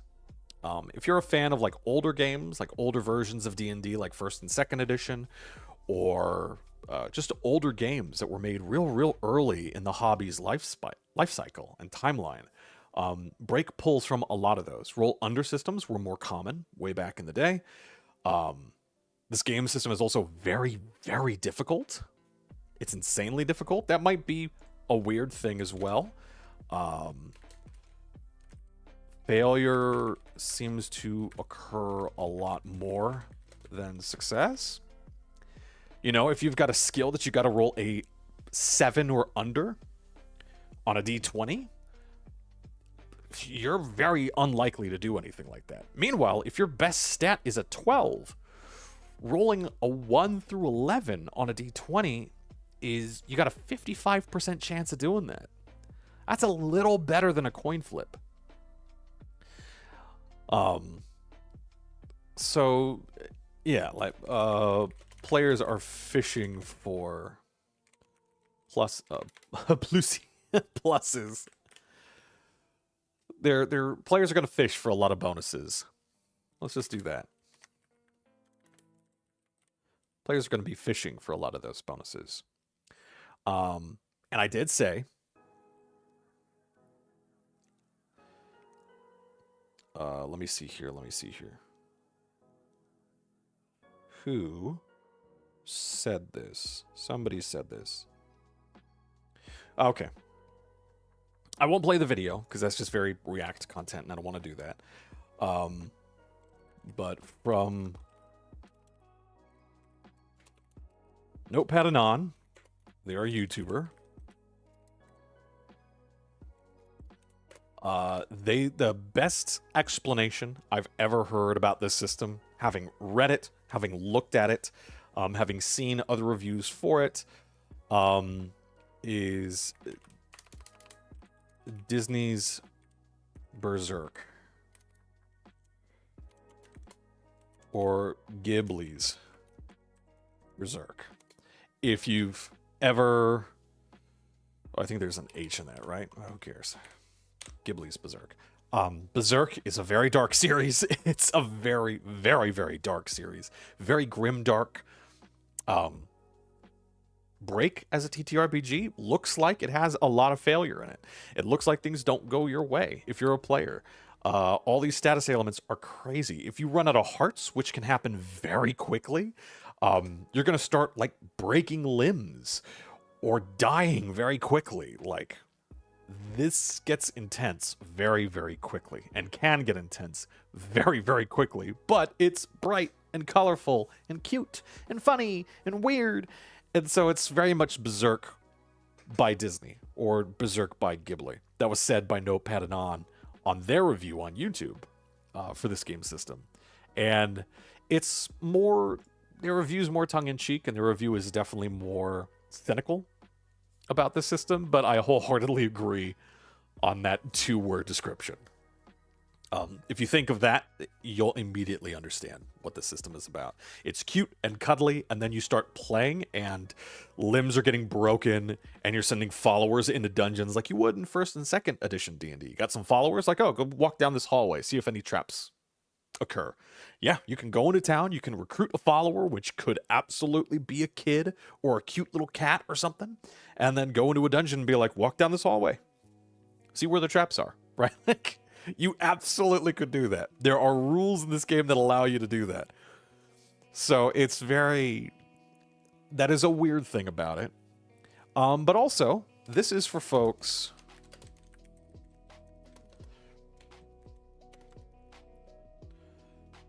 This is for folks that are interested in OSR style games.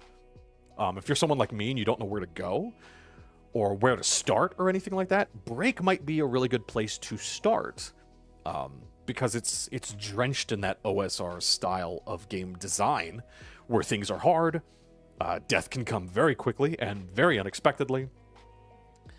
Its theming is just very bright. And it also might be for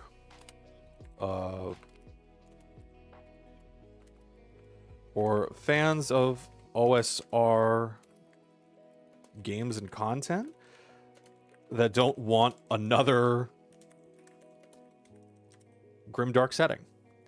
A lot of OSR style content looks like it was ripped off of a metal cover album from the 80s. Right? Like everybody's covered in oil. All of the women wear chainmail bikinis. All the men look like Conan the Barbarian. Like that kind of a thing, right? Blood and gore and skulls everywhere. A lot of OSR content is usually themed around that because the style is very dangerous and that just drips that kind of theming. If you kind of want that kind of thing but don't want to go for that theming, Break's a good option. Or seems like a good option. But again, this is less of a review and more of other times that I've looked at TTRPGs before. Just kind of like pulling it off the shelf, never having run it. I've never run Break. This is just my thoughts on the system having read it.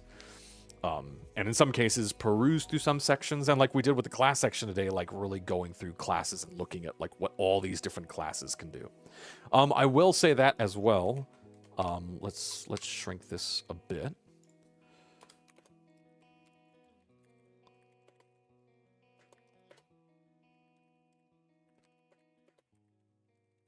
That is something I do like. All of the different classes or callings in this game, they're all super thematic. They're all super varied.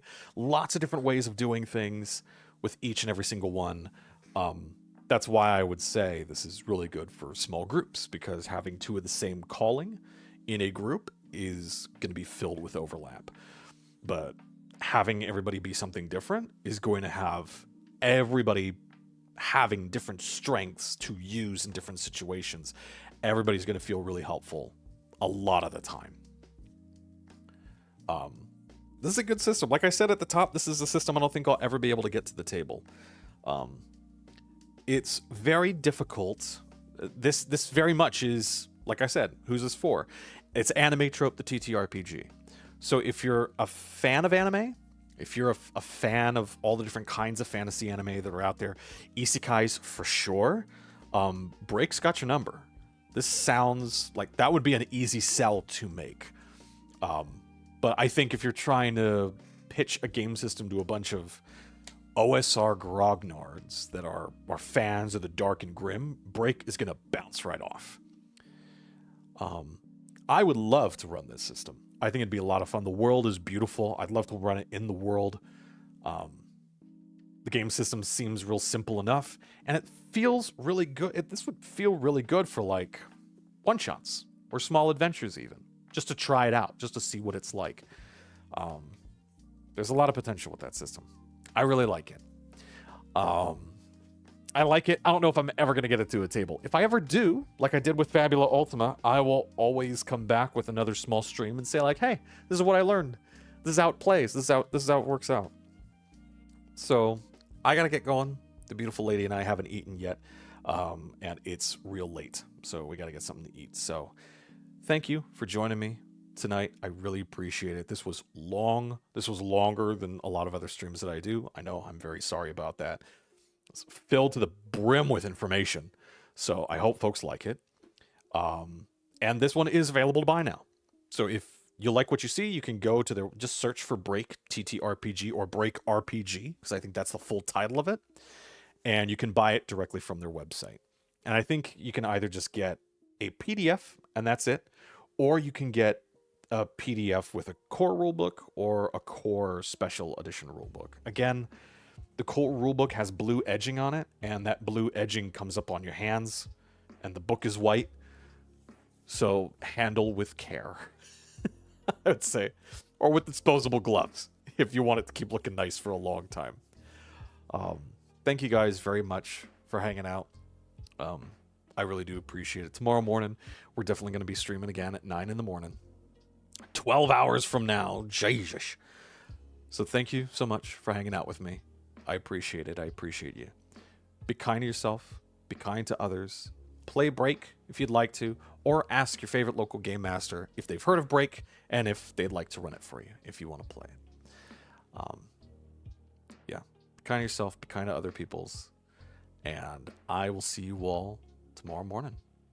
Have a good one, everybody.